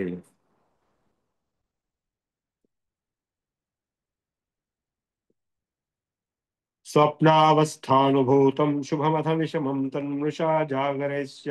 దానికి ముందు స్వప్నమున సకల వైభవోపేతుడైన మహారాజు భుంజాన స్వప్న రాజ్యం స సకల విభవో జాగరం ప్రాప్య భూయో రాజ్యభ్రష్టో అహమిదర్థం న భజతి విషమం తన్మృషామస్య మన్యమాన స్వప్నే కుర్వన్నగమ్యా గమనముఖమఘం తేన న ప్రత్యవాయి తద్వజ్జాగ్రత్తసాయాం వ్యవహతి మఖిలాం స్వప్నవత్ విస్మరేచ్చేత్.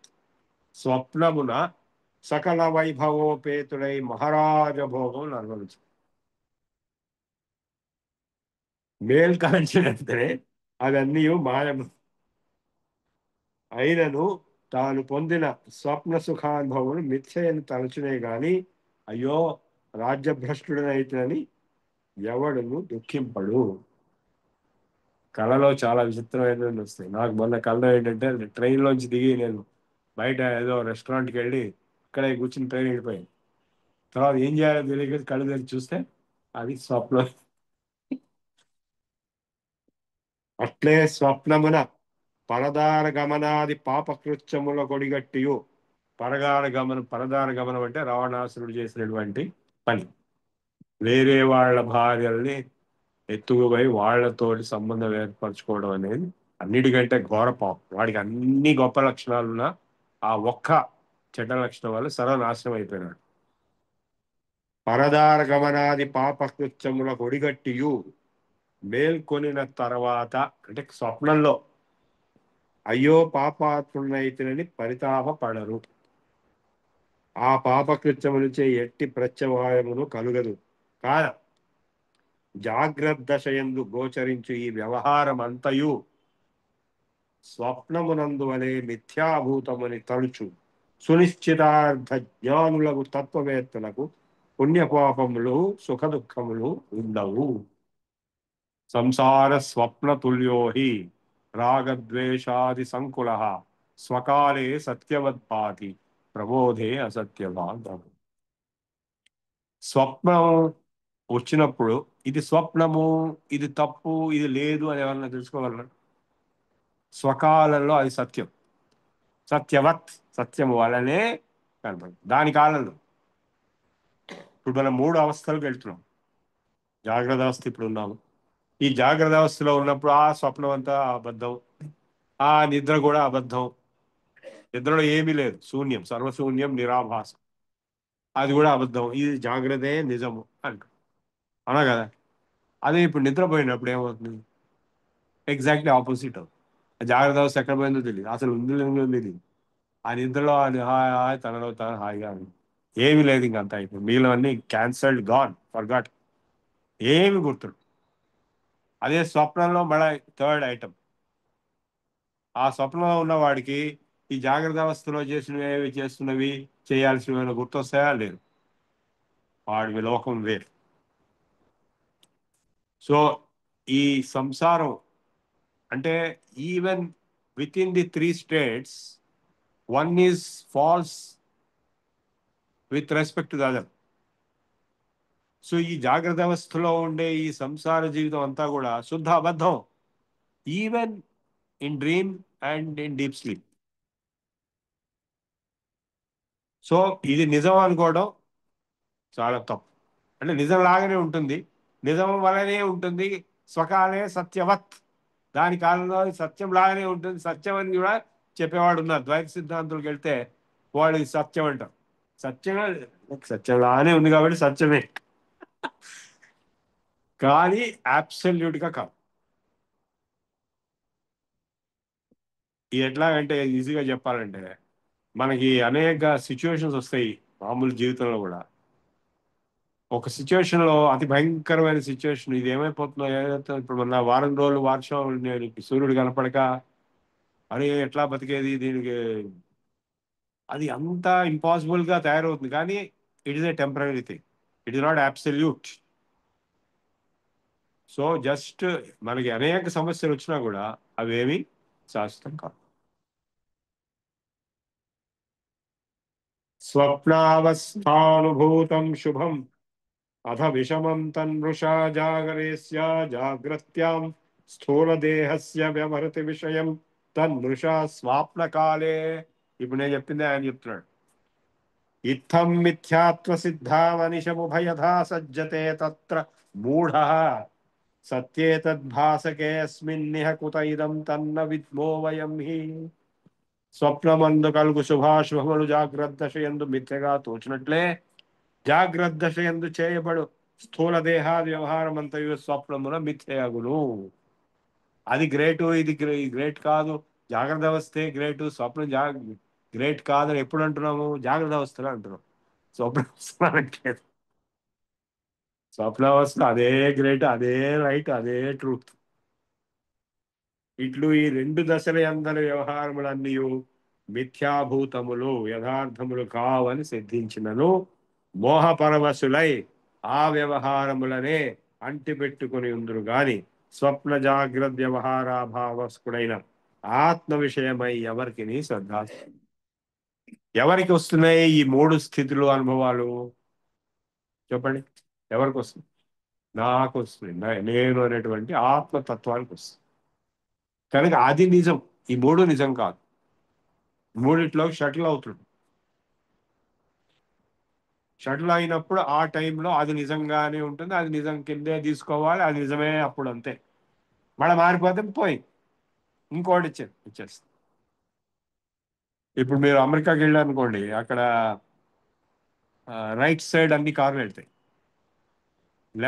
లెఫ్ట్ సైడ్ కాదు. So everything is different.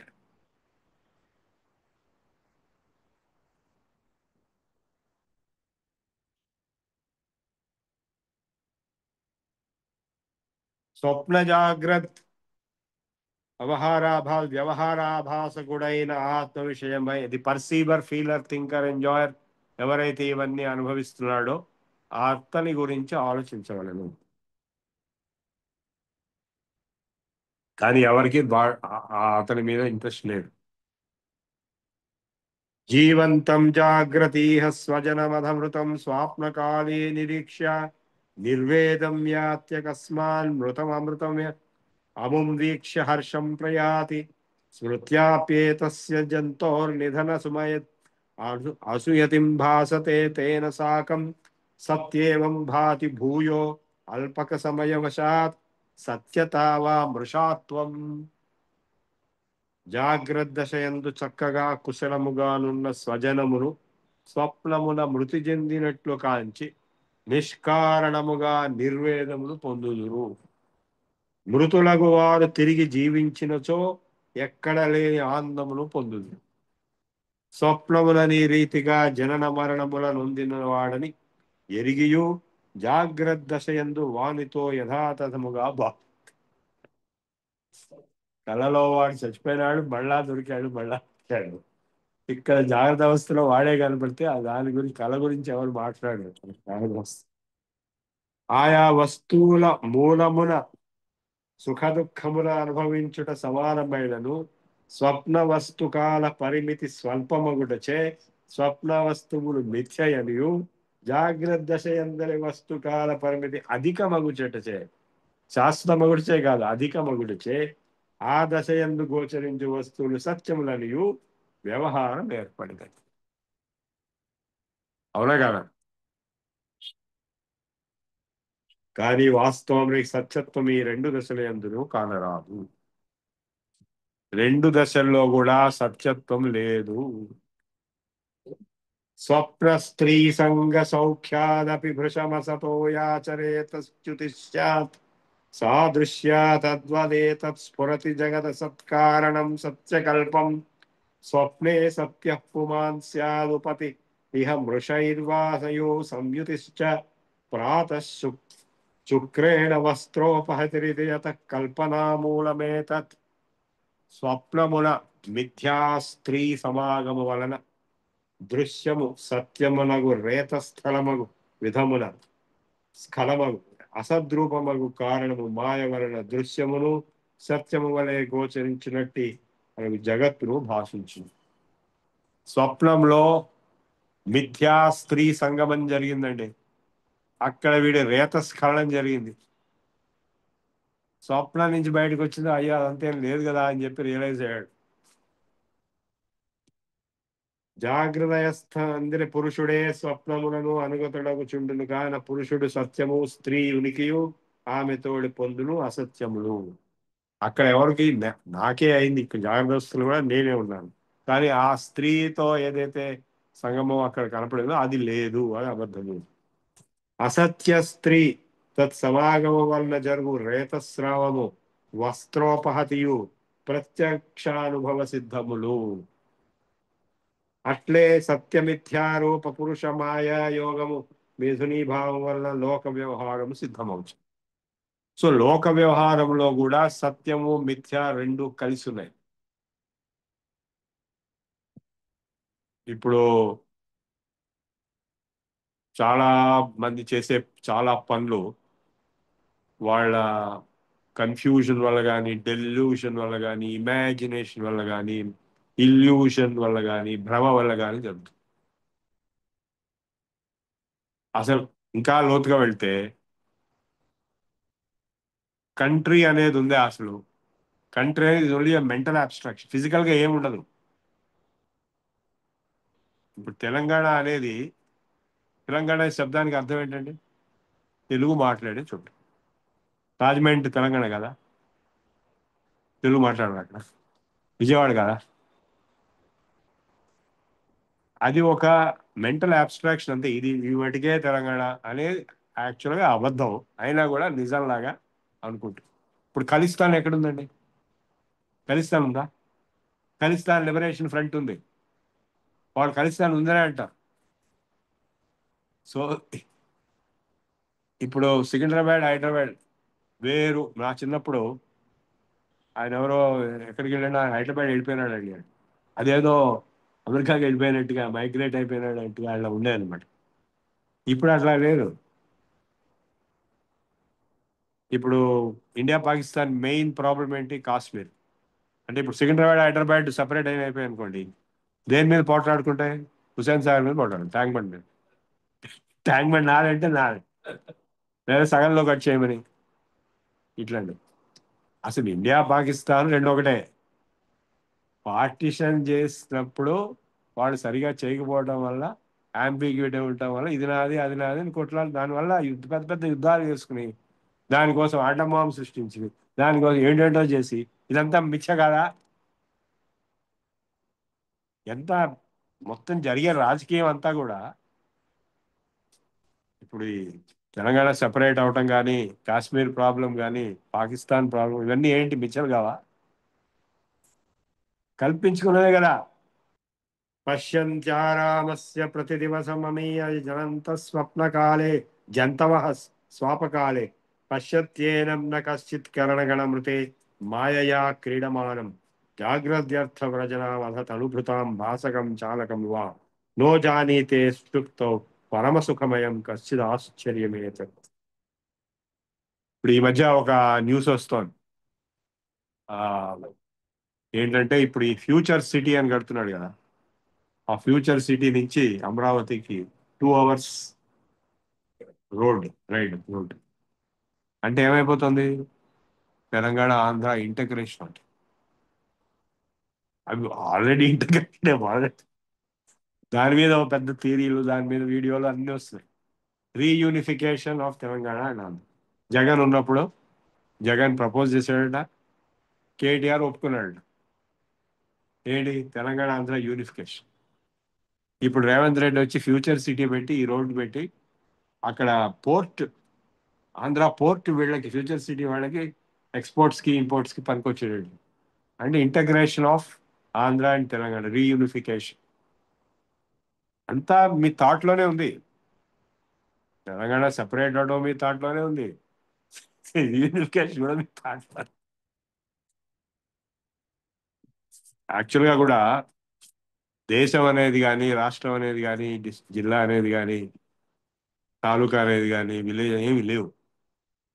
అది కేవలం మ్యాప్ లోను మన మైండ్ లోను ఉంది. యాక్చువల్గా ఉన్నది ఏంటి? మట్టి, మనుషులు, అంత తప్ప ఏమీ లేదు.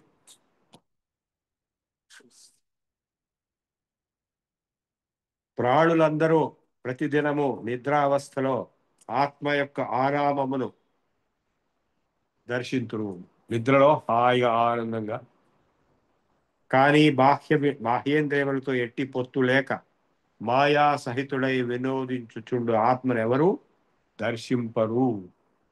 ఆత్మయే జాగ్రత్త దశయందు ప్రాణులకు ఆయా అర్థముల భాషింపజేయుచు తత్తత్ ప్రాణికర్మానుసారముగా ప్రాణులను ఆయా అర్థముల యందు ప్రవర్తింపజేయును.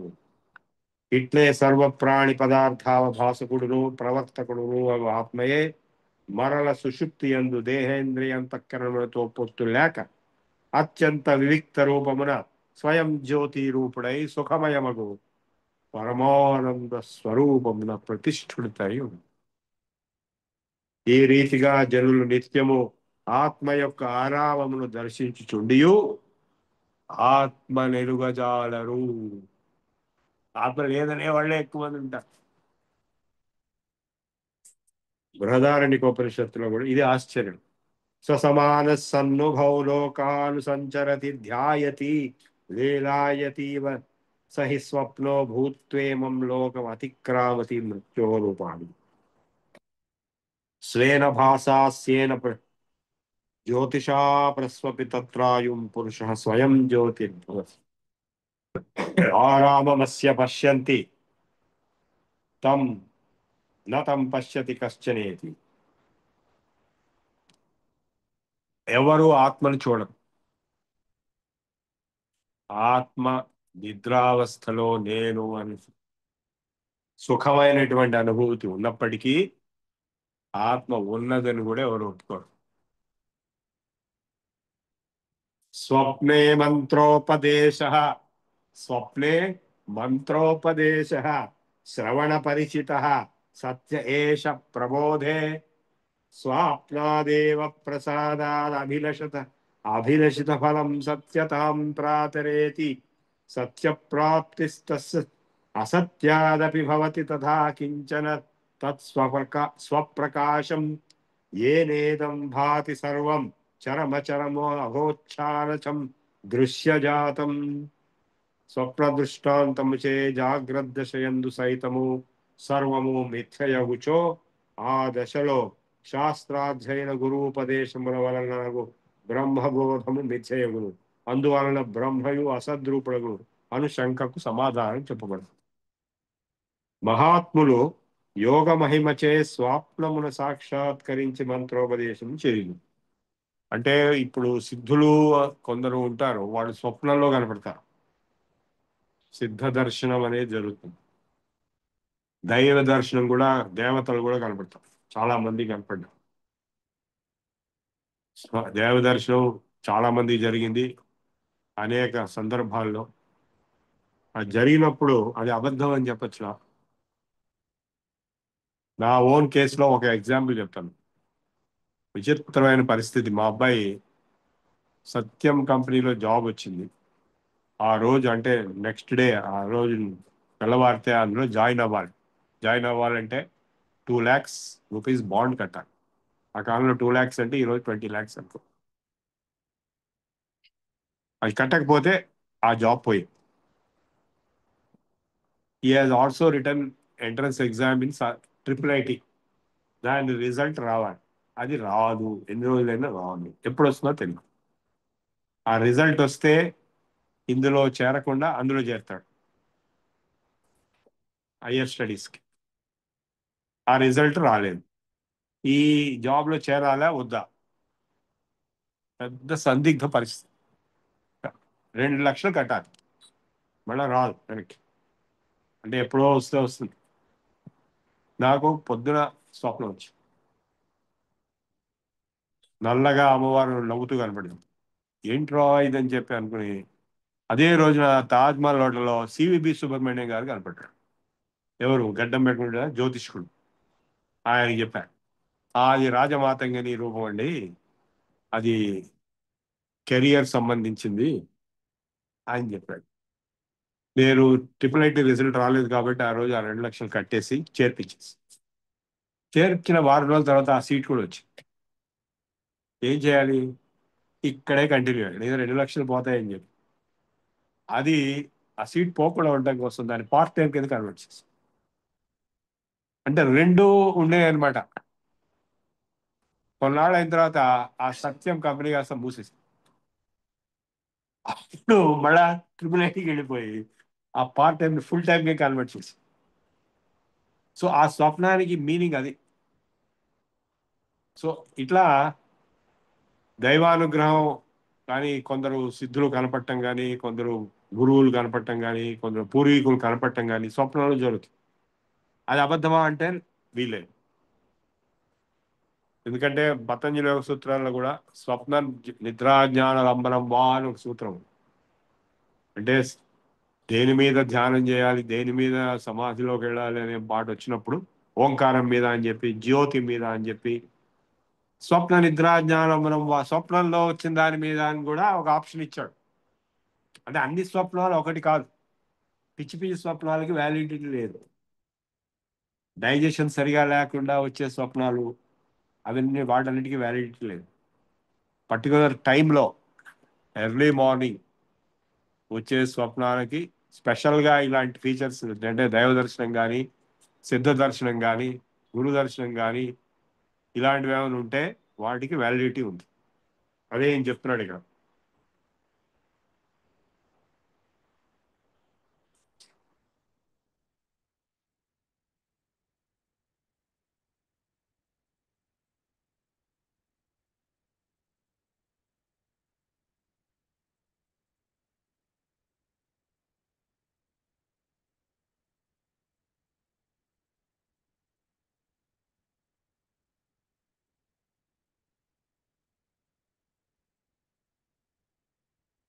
స్వప్న దృష్టాంతముచే జాగ్రత్త సైతము సర్వము మిథ్యగుచో ఆ దశలో శాస్త్రాధ్యయన గురూపదేశముల వల్ల బ్రహ్మబోధము నిశ్చయము. అందువల్ల బ్రహ్మయు అసద్రూపుడము అని శంకరుకు సమాధానం. మహాత్ములు యోగ మహిమచే స్వప్నమున సాక్షాత్కరించి మంత్రోపదేశం చేయుదురు. స్వప్నమున చేయబడిన మంత్రోపదేశము మేల్కాంచిన తర్వాత కూడా శ్రవణ పరిచితమై ఉండును. స్వప్నమున లభించిన దేశిక వరుని అనుగ్రహ విశేషముచే భక్తుల అభీష్ట సిద్ధిని పడేచుంటు. ఆ స్వప్నంలో వచ్చిన అనుభూతి జాగ్రత్త అవస్థలో కూడా చాలా మంది మీరు వినే ఉంటారు. ఆయనకి స్వప్నంలో వెంకటేశ్వర స్వామి ఇక్కడ ఉన్నాను అని చెప్పాడు. చిలుకూరుది కూడా అదే. ఆయన ఇంకో చోట అక్కడికి వెళ్ళి తవ్వితే అక్కడ ఉంటాడు. ఆయన తీసుకెళ్ళి ఫస్ట్ స్టాండర్డ్స్. సో వ్యాలిడిటీ ఉంటుంది కొన్ని స్వప్నాలకి. సో స్వప్నమున చేయబడిన మంత్రోపదేశము దాని వల్ల కలుగు అభీష్ట సిద్ధియు వ్యవహారిక సత్యములు అవుతుంది. ఇట్లు మిథ్యా వస్తువుల వలన సైతము సత్య వస్తు ప్రాప్తి కలుగుచుండుట వలన శాస్త్రాధ్యయన గురూపదేశాదులు మిథ్యయులు. అవి స్వయం ప్రకాశుడై చిత్ర విచిత్ర రచనాత్మకమును చరాచర రూపములకు ఈ దృశ్య జాతమునంతయు ప్రకాశింపజేయచు తేజరులు ఆత్మ యొక్క స్వరూపము దర్శింపచేయు. అంటే ఈ మిథ్యావాదాన్ని ఎక్కువగా ఎక్స్టెండ్ చేస్తే గురూపదేశము మంత్రోపదేశం కూడా మిథ్య కాదా అనే క్వశ్చన్ వస్తుంది. దానికోసం చెప్తాడు అన్నమాట. ఇది మిథ్య అయినా కూడా ఎట్లాగైతే స్వప్నంలో గురూపదేశం మంత్రోపదేశం జరిగితే దైవ దర్శనం జరిగితే జాగ్రత్త అవస్థలో అది వ్యాలిడిటీ ఉంటుందో, ఈ డిస్కషను ఈ వేదాంత దర్శన చర్చ వీటివన్నీ మాయలో భాగం అయినప్పటికీ ఇది సత్యాన్ని దగ్గరికి తీసుకెళ్తాయి కాబట్టి వీటికి వ్యాలిడిటీ ఉంది. అది ఇక్కడ లాజిక్. మధ్య ప్రాణం సుషుప్తో స్వజనిమనునిశం త్యగ్ని సూర్యాదయోమీ వాగాద్య ప్రాణవాయుం తదిహ నిగదితాగ్లానిరేషాం నవాయో సవాయో తేభ్యో దృశ్యావభాసో భ్రమ ఇది విదిత సుక్తి గౌరౌప్యకల్ప ప్రాణాయామవ్రతం తచ్శ్రుతి శిరసి సుతం మతం స్వాత్మలబ్ధౌ చాన్యత్. వాగాదీంద్రియాధిష్టాన దేవతలకు అగ్ని సూర్యాదుల సుషుప్తి యందు ఉపరత వ్యాపారులగుచు స్వప్రవృత్తి హేతువు త్రైలోక్య శరీరుడు హిరణ్య గర్భుని మధ్య ప్రాణముని అందును వాగీంద్రియాదులు ప్రాణాయత్ముల గడిచే ప్రాణవాయువునందును ముఖ్య ప్రాణమునందును ప్రవేశించును. అంటే ఈ దేవతా శక్తులు ఏవైతే ఉన్నాయో అగ్ని, సూర్యుడు, ఈ వీళ్ళందరూ స్వప్నంలో కూడా యాక్టివ్గా ఉంటారు. ఇట్లు అజ్ఞాది దేవతలను వాగాది ఇంద్రియములను శ్రమరూపయగు మృత్యువుచే గ్రస్తములగుచు స్వస్వ వ్యాపారముల నుండి విరతములగుచు విశ్రాంతి నొందుచుండును. కానీ ముఖ్య ప్రాణవాయువు గాని ప్రాణదేవత గాని అసంగదోషరహితమై మృత్యుచో అనాక్రాంతమై శ్రమ లేక సదా గతిశీలకమై ప్రవర్తించినప్పుడు అస్తమింపను. హార్ట్ కొట్టుకుంటుంది కదండి స్వప్నంలో కానీ సుషుప్తిలో కానీ జాగ్రత్త. అంటే ప్రాణశక్తి శ్వాస ఆడుతుంది కదా, ప్రాణశక్తికి ఏమీ ఎఫెక్ట్ లేదు. ఈ ప్రాణము నుండియే అజ్ఞాది దేవతలను వాగాది ఇంద్రియములను తిరిగి ఉదయించుండును. పండే నిద్ర అయిపోయిన తర్వాత లేచినప్పుడు మళ్ళా వస్తున్నాయి. వీని చేత దృశ్యముగా భాషింప చేయబడు పదార్థ జాతమంతయు లేచిన తర్వాత కనపడేదంతా కూడా శుక్తి రజతము వలె అవిద్యా కల్పితము. సుఖ దుఃఖ మోహ కారణము. ఇదంతా నిజం అంటానికి లేదు. సుఖ దుఃఖములని మోహములని కారణమవుతున్నది అవిద్య కల్పితం అవుతున్నది. శుక్తి రజతం వలె అంటే ముత్యపు చిప్పలో వెండి ఉన్నట్టుగా, వెండి లాగానే ఉంటుంది కానీ వెండి కాదు. అంటే ఈ కనపడే జగత్తు, దృశ్యమానమైన జగత్తు నిజం లాగానే ఉంటుంది కానీ నిజం కాదు. ఎందుకు నిజం కాదంటున్నాము? చాలా ప్రూఫ్స్ చెప్పచ్చు. ఇప్పుడు మీరు ఒక దీపం వెలిగించారనుకోండి, ఆ దీపం వెలుగుతోంది వెలుగుతోంది వెలుగుతోంది ఆరిపోతుంది. ఆ వెలుగుతున్నప్పుడు ఏం జరుగుతున్నది? ఆ ప్రాసెస్ అంతా ఆయిల్ వెళ్ళి బర్న్ అవటము, కంబస్టను, దాంట్లో లైట్ బయటికి రావడం, ఇదంతా జరుగుతున్నది. ఆయిల్ అయిపోయినప్పుడు అయిపోదు. కానీ అదే దీపం ఉన్నప్పుడు నిజంగా దీపం పర్మనెంట్ గా ఉన్నట్టుగా మీకు అనిపిస్తుంది, కానీ పర్మనెంట్ గా కాదు. ప్రపంచంలో ఏది పర్మనెంట్ గా లేదు. ఇప్పుడు ఫర్ ఎగ్జాంపుల్ మీరు ఏదైనా ఊరికెళ్ళి చాలా రోజులు ఊరికెళ్ళి వచ్చారనుకోండి, అంత వేరుగా కనపడుతుంది, మీకు కొత్తగా కనపడుతుంది. అక్కడే ఉన్న వాళ్ళకి ఏం కొత్తగా కనపడుతుంది, సేమ్ థింగ్ కనపడుతుంది. అంటే ఏంటి దాని అర్థం? కంటిన్యూస్ మార్పు జరుగుతున్నది. అక్కడే రోజు చూస్తున్న వాడు అనిపిస్తున్న వాడు ఆ మార్పు కనపట్లేదు, అలవాటు అయిపోయింది. అదే కొంత బ్రేక్ అయి వచ్చిన వాళ్ళు లేదా బయట నుంచి వచ్చిన వాడికి అంత మార్పుగా కనబడుతుంది, వేరుగా కనబడుతుంది. సో సత్యత్వం అనేది లేదు మన perception. It is susceptible, it is vulnerable to misinterpretation, falsehood and illusion. దృశ్యముగా భాషింపజేయబడి పదార్థ జాతమంతయు సుక్తి రజతం వల్లే అవిద్యా కల్పితము. అవిద్యా కల్పితము. ఇప్పుడు మీరు పుష్ప 2 సినిమా చూసారనుకోండి, అది కల్పితం, పూర్తిగా కల్పితం, అసలు ఏమి నిజం లేదు అందులో. కానీ నిజంలానే అనుకుంటారు, చాలా రోజులు అనుకుంటారు. పాటలు ఉంటాయి, ఏంటంటే ఉంటాయి, క్యారెక్టర్స్ ఉంటారు. ఈవెన్ జీసస్ క్రైస్ట్ కూడా ఒక కల్పిత పాత్ర. బైబిల్లో పెద్ద పెద్ద రీసెర్చ్ చేసిన వాళ్ళు, మన బీబీసీ ప్యానల్ డిస్కషన్ లో హిస్టోరియన్స్, ఆర్కియాలజిస్ట్ వాళ్ళ చెప్పిన statement, all characters in Bible are fictitious. Pushpa 2 ఎట్లా ఫిక్టిషియస్, ఇట్లా ఫిక్టిషియస్. అంటే ఈ క్వశ్చన్ నేను ఇప్పుడు వాల్మీకి గురించి కూడా అడగచ్చు మనం.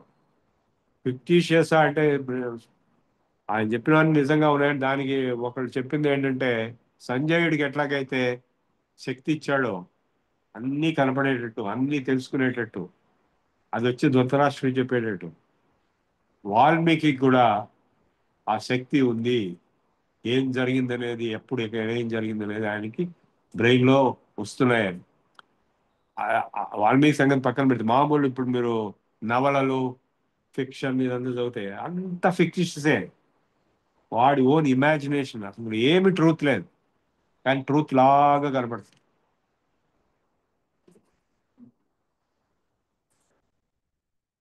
సుఖ దుఃఖ మోహ కారణము కాని ఇంద్రియోపాసనం వలన సుఖ దుఃఖ మోహాత్మక సంసారము నుండి నివృత్తి లభింపదు. అది నిజం అనుకుని మీరు కంటిన్యూ చేస్తే మీకు మోక్షం రాదు. వాటి నుంచి ప్రాణము నిర్విషయము, విషయాసంగ దోషవర్జితము. లైఫ్ ఎనర్జీ అనేది it is independent of experiences coming out of sensory observations. ఇంద్రియాదుల పరిస్పందనకు కారణము ప్రాణశబ్ద వ్యపదేశములకు ఇంద్రియాదుల కన్నా శ్రేష్టము. కానీ ఇది ముఖ్య ప్రాణం. నిరంతరము ప్రాణాపానాది వ్యాపారముల వనర్చుచు శృత్యుక్తమగు ప్రాణవ్రతమును అనుష్ఠించుచో నిర్విషయ మనోవృత్తి సంపన్నులై నిఖిల జగత్క్రియా ప్రవృత్తి ప్రాణము నిర్విషయము, విషయ సంగ దోషవర్జితము, ఇంద్రియాదుల పరిస్పందనకు కారణము ప్రాణశబ్ద వ్యపదేశములకు ఇంద్రియాదుల కన్నా ముఖ్య ప్రాణమని వ్యవహరింపబడుచుండును. ఎవరు నిరంతర ప్రాణాపాన వ్యాపారములు నడుచుచు ప్రాణాయామ వ్రతమున ఉపనిషత్ శాస్త్రోక్తమైన అనుష్ఠింతురో వారు నిర్విషయ మనోవృత్తి సంపన్నులై నిఖిల జగత్ క్రియా ప్రవృత్తి హేతువులు ప్రాణదేవత యొక్క సాయుధ్యములు పొంది మృత్యు దూరులవుతురు. కాల ప్రాణవ్రతము ఆప్తోపలబ్ధికి ముఖ్య సాధనము. సాయేషా అనస్తమిత దేవత యద్వాయు. అది బృహదారణ్యకం. ఈ ప్రాణాయామం అనేది చాలా గొప్ప, అతి ముఖ్యమైనటువంటి తపస్సు. కింతమ ప్రాణాయామాత్ అని పంచశిఖాచార్యులు గారు చెప్పింది. ప్రాణాయామాన్ని మించిన తపస్సు ఇంకోటి లేదు. యోగ శాస్త్రంలో ప్రాణాయామం ఈజ్ మోస్ట్ క్రిటికల్ సబ్జెక్ట్ ఉంది. అంటే యమనియమాసన ప్రాణాయామ ప్రత్యాహార ధారణ ధ్యాన సమాధిలో మధ్యలో ఉంది ఇప్పుడు. అంటే బహిరంగములు అంతరంగములు అని 8 అంగములు మధ్యలో ఉంది. ప్రాణాయామం తర్వాత అంతరంగములు అంటే inward experience journey will start. So దాంట్లో బ్లాంక్నెస్, శూన్యతాభావము, సమాధి కూడా సాధ్యము. మా గురువుల దగ్గర నేను కూడా నేర్చుకున్నాను. అది సాధ్యం కాబట్టి అది నిజమైనటువంటిది. మిగిలినవన్నీ కూడా అబద్ధములైనటువంటి అనుభవములు. ఏది సమాధి స్థితి అంటే ధ్యానం, లోతైనటువంటి ధ్యానంలో తనలో తాను ఉండిపోవడం అనేది శుద్ధ చైతన్య అనుభూతి. అది నిజం. మిగిలినంతా కేవలం విషయీకరణం, sensory perception, impressions coming and going, and ఒక సినిమా లాగా ఏర్పడింది. అదే మన దక్షిణామూర్తి స్తోత్రంలో విశ్వం దర్పణ దృశ్యమాన నగరీ తుల్యం నిజాంతర్గతం పశ్యన్ ఆత్మని మాయయా బహిరివ ఉద్భూతం యథా నిద్ర. మీకు కనపడుతున్నది కేవలం ఒక ప్రొజెక్షన్. దానికి ప్రూఫ్ ఏంటంటే సింపుల్ ప్రూఫ్. ఇక్కడ మనం 8 మంది కూర్చున్నాం. 8 మందికి 8 రకాలుగా విశ్వం కనపడుతున్నది. అందరికి ఒకటి కనపట్లేదు. రైట్ నో ఇక్కడ ఏం కనపడుతున్నది అనేది ప్రతి వ్యక్తికి వేరుగా కనపడుతుంది. ఎందుకు? నిజమైతే అందరూ ఒకటిగా కనపడాలి కదా, కనపడదు. ఎందుకంటే వాడి లోపలే ఉంది, అదే బయటికి ఉంది. వాడి లోపల ఎక్స్పీరియన్స్ అంటే ఇప్పుడు ఇక్కడ ఫస్ట్ టైం వచ్చారనుకోండి ఎవరన్నా, వాళ్ళకి ఏం కనపడుతున్నది టోటల్లీ డిఫరెంట్. ఇప్పుడు 20 సార్లు వచ్చారనుకోండి, 100 సార్లు వచ్చాను, 100 సార్లు వచ్చాయనికి 20 సార్లు వచ్చాయని చాలా తేడా ఉంటుంది. ఇప్పుడు రాములు గారికి ఏం కనపడుతున్నది, నాకేం కనపడుతుంది, చాలా తేడా ఉంటుంది. సో ఈ కనపడే జగత్తు మిథ్యా అని చెప్పడానికి ఏం సందేహం లేదు. కానీ సత్యం లాగానే ఉంటుంది. టెంపరీగా సత్యము, సత్యం కింద యాక్సెప్ట్ చేయాలి, వ్యాలిడిటీగా క్యారీ చేయాలి. ఇప్పుడు జీసస్ క్రైస్ట్ అనేది ఒక ఫిక్షన్ అయినప్పటికీ ఆ మాట చెప్తే చాలా మంది చాలా అప్సెట్ అవుతారు కాబట్టి, చాలా గొడవలు జరుగుతాయి కాబట్టి, ఓకే వాళ్ళు నిజం అనుకుంటున్నారు కాబట్టి నిజంగానే మనం బిహేవ్ చేయాలి. బార్మి సీడ్స్ ఫీస్ట్ అని ఒక స్టోరీ డ్రామా ఉంది, మీరు ఎప్పుడైనా విన్నారా?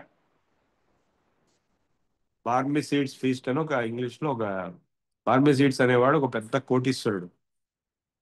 వాడికి ఒక చిన్నప్పటి క్లాస్మేట్ ఉండేవాడు, స్కూల్ క్లాస్మేట్. వాడు చాలా బీదవాడు, కృష్ణుడు కుచేవుడు లాగా. వీడేంటంటే వాడు మన క్లాస్మేట్ కదా, వాడిని కలిస్తే ఏదైనా గ్రేట్గా మన ఏదైనా వాడు ఇస్తాడని చెప్పి వాడు ఎరిగాడు. వాడు ఎటువంటి వాడంటే పరమ నికృష్టుడు, కృష్ణుడు లాంటి వాడు కాదు. వాడు ఏం చేశాడంటే, వచ్చావా, రా రా రా, చేతులు కడుక్కో, కూర్చోకు, అంతా నాటకం అనమాట. దేవతా వస్త్రాలు అంటారు సరే, చేతులు కడుక్కో, చేతులు కడుక్కో, కూర్చో కూర్చో, పప్పు పట్టించాలి, ఏమన్నా అంతా ఒకటిదే. వీడు ఉన్నట్టుగా మాట్లాడతాడు, వాడు ఉన్నట్టుగానే వాడు దేవతా వస్త్రాలు తెలుసుగా మీకు. అదే అనమాట. ఈ ప్రపంచం కూడా అటువంటిదే. It is a big farce.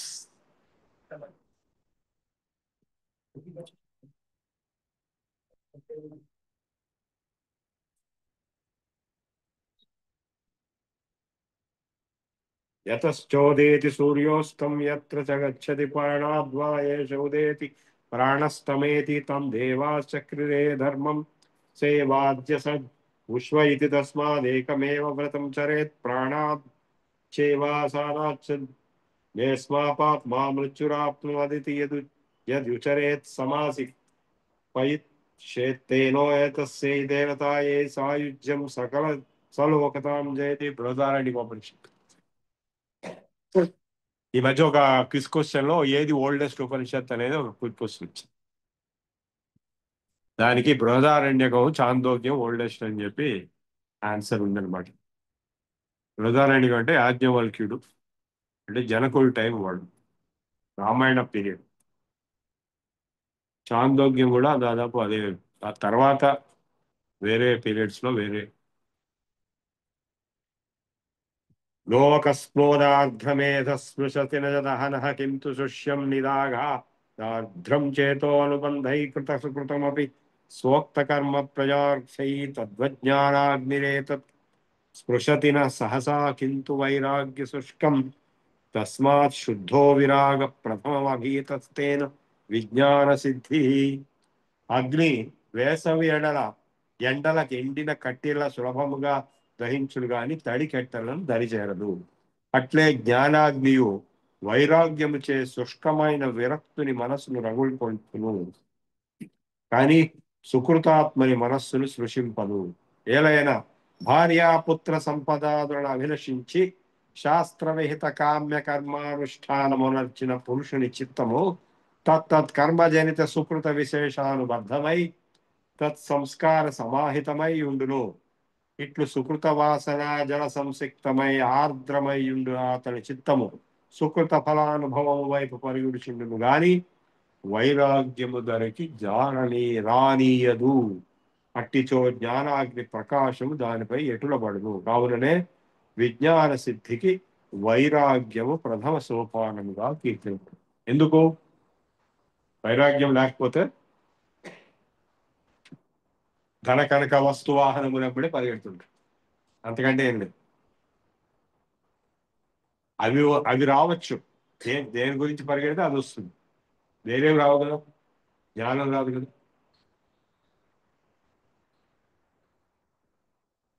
యత్కించిన్నామరూపాత్మకమిదం అసదేవోదితం భాతి భూమౌ యానేక ప్రకారైర్వ్యవహరతి జగద్యేన తేనేశ్వరేణ తద్వత్ తత్ప్రఛాదనీయం నిభృత సరసనయా యద్వదేశద్విజహ్వ తేన త్యక్తేన భోజ్యం సుఖమనతిశయం ఆగృధో అవిరుద్ధనాద్యం. ఎవని వలన నామరూపాత్మకము ఈ మిథ్యా జగత్తు వాస్తవముగా లేని అయ్యును ఉన్నది అట్లు ఉదయించి వెలుగుచుండెనో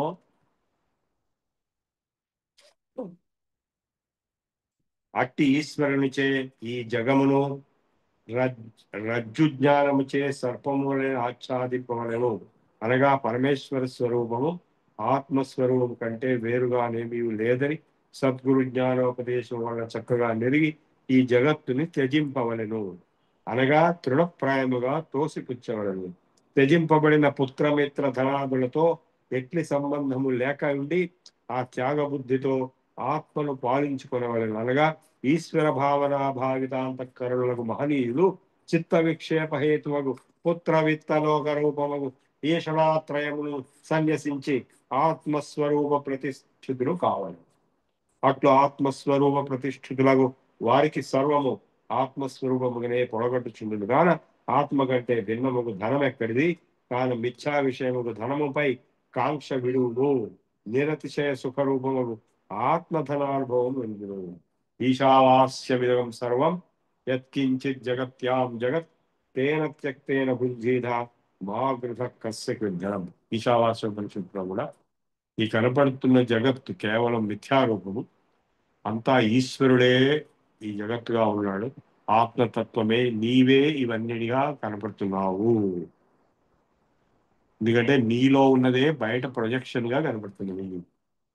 ఇంకా సింపుల్ కామన్ సెన్స్ ఏంటంటే కాన్షియస్నెస్ అనేది నేను అనేటువంటి కాన్షియస్నెస్ లోనే ఈ విశ్వం మొత్తం కూడా ఎక్స్పీరియన్స్ అవుతుంది. అవునా కదా?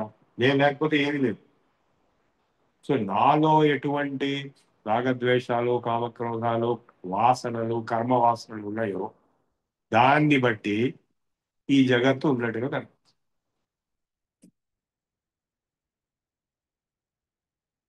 All experience of reality is a conditioning of the consciousness. 4 sentences నా ఓన్ ఉన్నాయి, మెడిటేషన్ నుంచి రాసుకున్నాను, అది చెప్తున్నాను. అది చెప్పి క్లోజ్ చేద్దాం. 245. All experience of so-called reality is nothing but a conditioning of the consciousness. ఇది మీకు అర్థమైంది అనుకుంటాను. సో దాని కరాలరీ ఏంటంటే therefore the true nature of the consciousness cannot be known, the true nature of the reality cannot be known or experienced unless and until all conditioning is eliminated.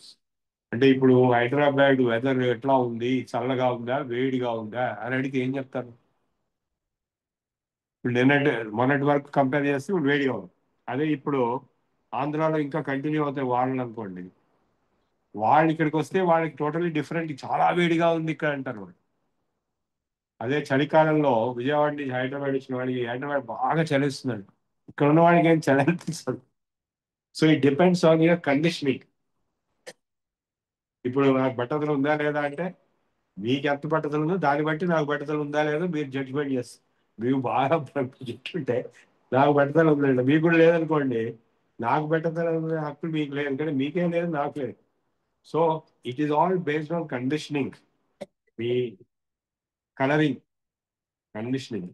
So all experience of reality, so-called reality, quotes, is a conditioning of the consciousness. So the true nature of the reality cannot be known or experienced until and unless all conditioning is eliminated. Correct or not?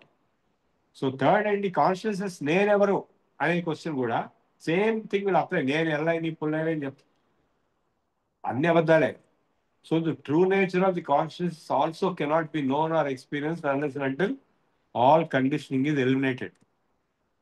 Fourth ఏంటంటే if and when, if at all, it is actually impossible for all practical purposes, if at all conditioning is eliminated, then the true nature of the reality and the true nature of the consciousness will merge into one, because there cannot be two. అంటే 4 sentences summary of all philosophy. దీనిలో నేను ఎక్కడ God అనే మాట వాడలేదు, ఎక్కడ Sanskrit word వాడలేదు. దీని నుంచి మీరు అద్వైతం డిరైవ్ చేయొచ్చు, ద్వైతం డిరైవ్ చేయొచ్చు, విశిష్టాద్వైతం డిరైవ్ చేయొచ్చు, యోగం డిరైవ్ చేయొచ్చు. యోగంలో ఏంటి కండిషనింగ్ అంటే చిత్తం,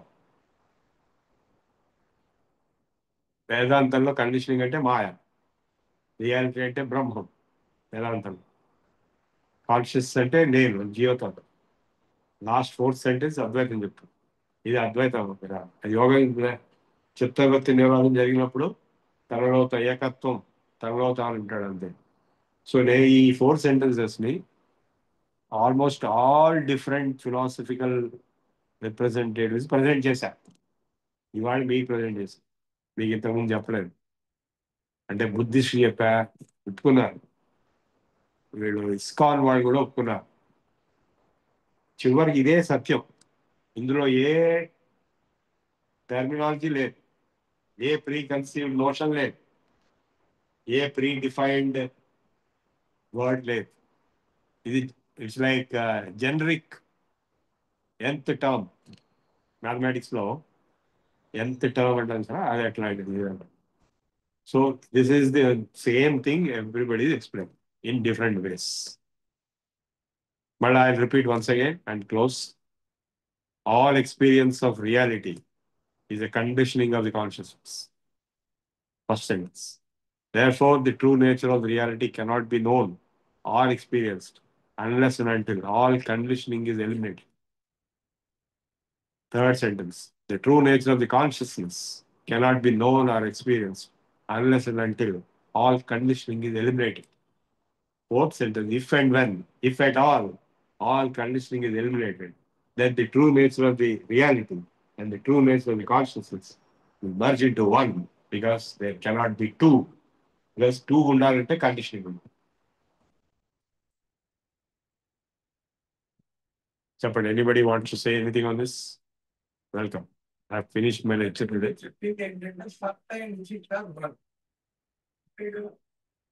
అది టెర్మినాలజీ, సాంస్క్రిట్ టెర్మినాలజీ. ఇది ఇది మ్యాథమెటికల్.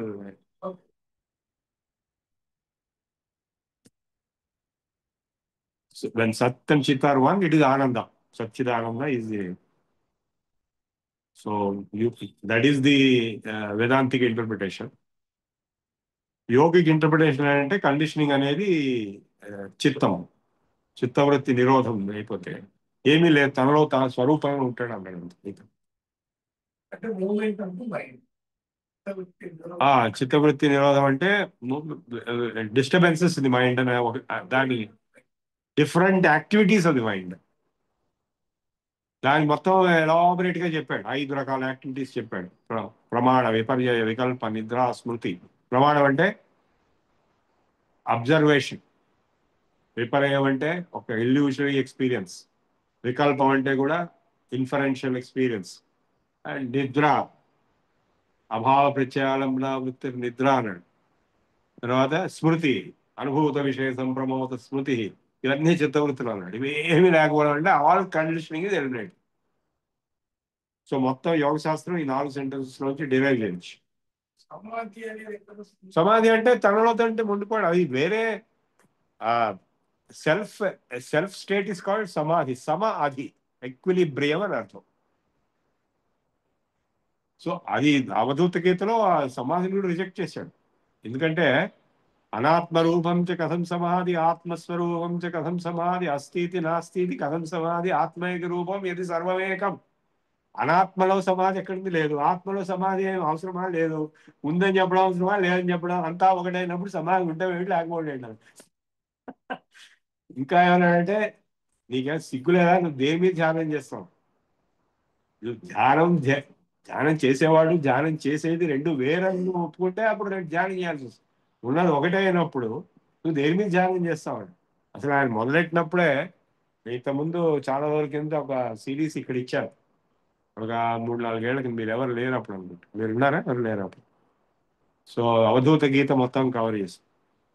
ఆయన ఫస్ట్ అనేది ఏంటంటే ఏనేదం పూరితం విశ్వమాత్మన్యేవాత్మనాత్మని నిరాకారం కథం వందే అవిందం శివం అవ్యయం. ఇంకోటి రెండోది కశ్యాప్యహో నమస్కూర్య అహం ఏకో రెండోది లేనటువంటి నేను ఎవరికి నమస్కారం చేస్తానండి?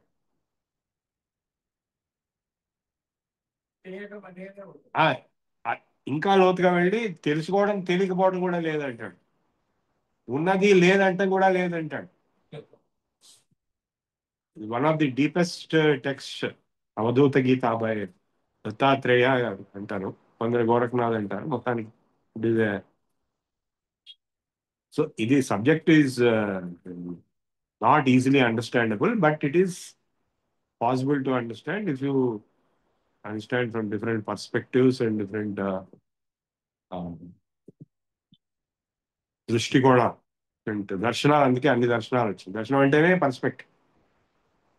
వేదాంత దర్శనం ఇప్పుడు నేను చదువుతుంది వేదాంత దర్శనం, అదే యోగ దర్శనం వేరే ఉంది, న్యాయ దర్శనం వేరే ఉంది, సాంఖ్య దర్శనం వేరే ఉంది, వైశేషిక దర్శనం వేరే ఉంది. వైశేషిక దర్శనం is the closest to science, is accepting the substance. వేరే సాంఖ్యంలో they don't recognise substances. Samkhya recognise only the mental impressions arising in the mind through the senses. 5 senses are పంచభూతాలు ఆర్ నథింగ్ బట్ పంచేంద్రియాస్. అంతవరకే, బయట అది ఉన్నది అని చెప్పి ఒప్పుకోడు. వైశేషికంలో ఒప్పుకుంటాడు, సబ్స్టెన్స్ ఒప్పుకుంటాడు. సబ్స్టెన్స్ అనేప్పుడు పృథ్వీ ఆపస్ తేజో వాయు ఆకాశ దిక్ కాల స్పేస్ టైం అన్నీ వచ్చేస్తున్నాయి, సబ్స్టెన్సెస్ ఇవన్నీ ద్రవ్యములు. చివరికి మనస్సు కూడా ద్రవ్యం అన్నాడు, ఆత్మ కూడా ద్రవ్యం. అబ్జర్వర్. ఆత్మ లేదంటానికి లేదు కదా, నేను లేదంటానికి లేదు, ఇంకోసం ఆత్మ ద్రవ్యం. సో ఆ విధంగా ఇట్స్ ఫిజిక్స్. అందుకే I wrote that book the physics of Vaisheshika. So ఒక్కొక్క దర్శనము ఒక్కొక్క డిఫరెంట్ పర్స్పెక్టివ్స్. నేను చెప్పిన 4 sentences లో మీకు you can derive all different versions from the same generic nth term. Okay, will close. భద్రం కర్ణేభిः శృణయామ దేవా, భద్రం పశ్యేమాక్షభిర్యజత్రా, స్థిరైరంగైస్తుष्ट्वागुंसस्तनूभिः व्यसेम देवहितं यदायुः. स्वस्ति न इंद्रो वृद्धश्रवा, स्वस्ति नः पूषा विश्ववेदाः, स्वस्ति नस्तार्क्ष्यो अरिष्ठनेमिः, स्वस्ति नो बृहस्पतिर्दधातु। सर्वे भवन्तु सुखिनः, सर्वे सन्तु निरामयाः, सर्वे भद्राणि पश्यन्तु मा कश्चित् दुःखभाग् भवेत्। सर्वस्तरतु दुर्गाणि सर्वो भद्राणि पश्यतु, सर्वः सद्बुद्धिमाप्नोतु, सर्वः सर्वत्र नन्दतु। ओम सर्वेषां स्वस्तिर्भवतु, ओम सर्वेषां शान्तिर्भवतु, ओम सर्वेषां पूर्णं भवतु, ओम सर्वेषां मङ्गलं भवतु। ओम लोकाः समस्ताः सुखिनो भवन्तु, लोकाः समस्ताः सुखिनो भवन्तु, लोकाः समस्ताः सुखिनो भवन्तु।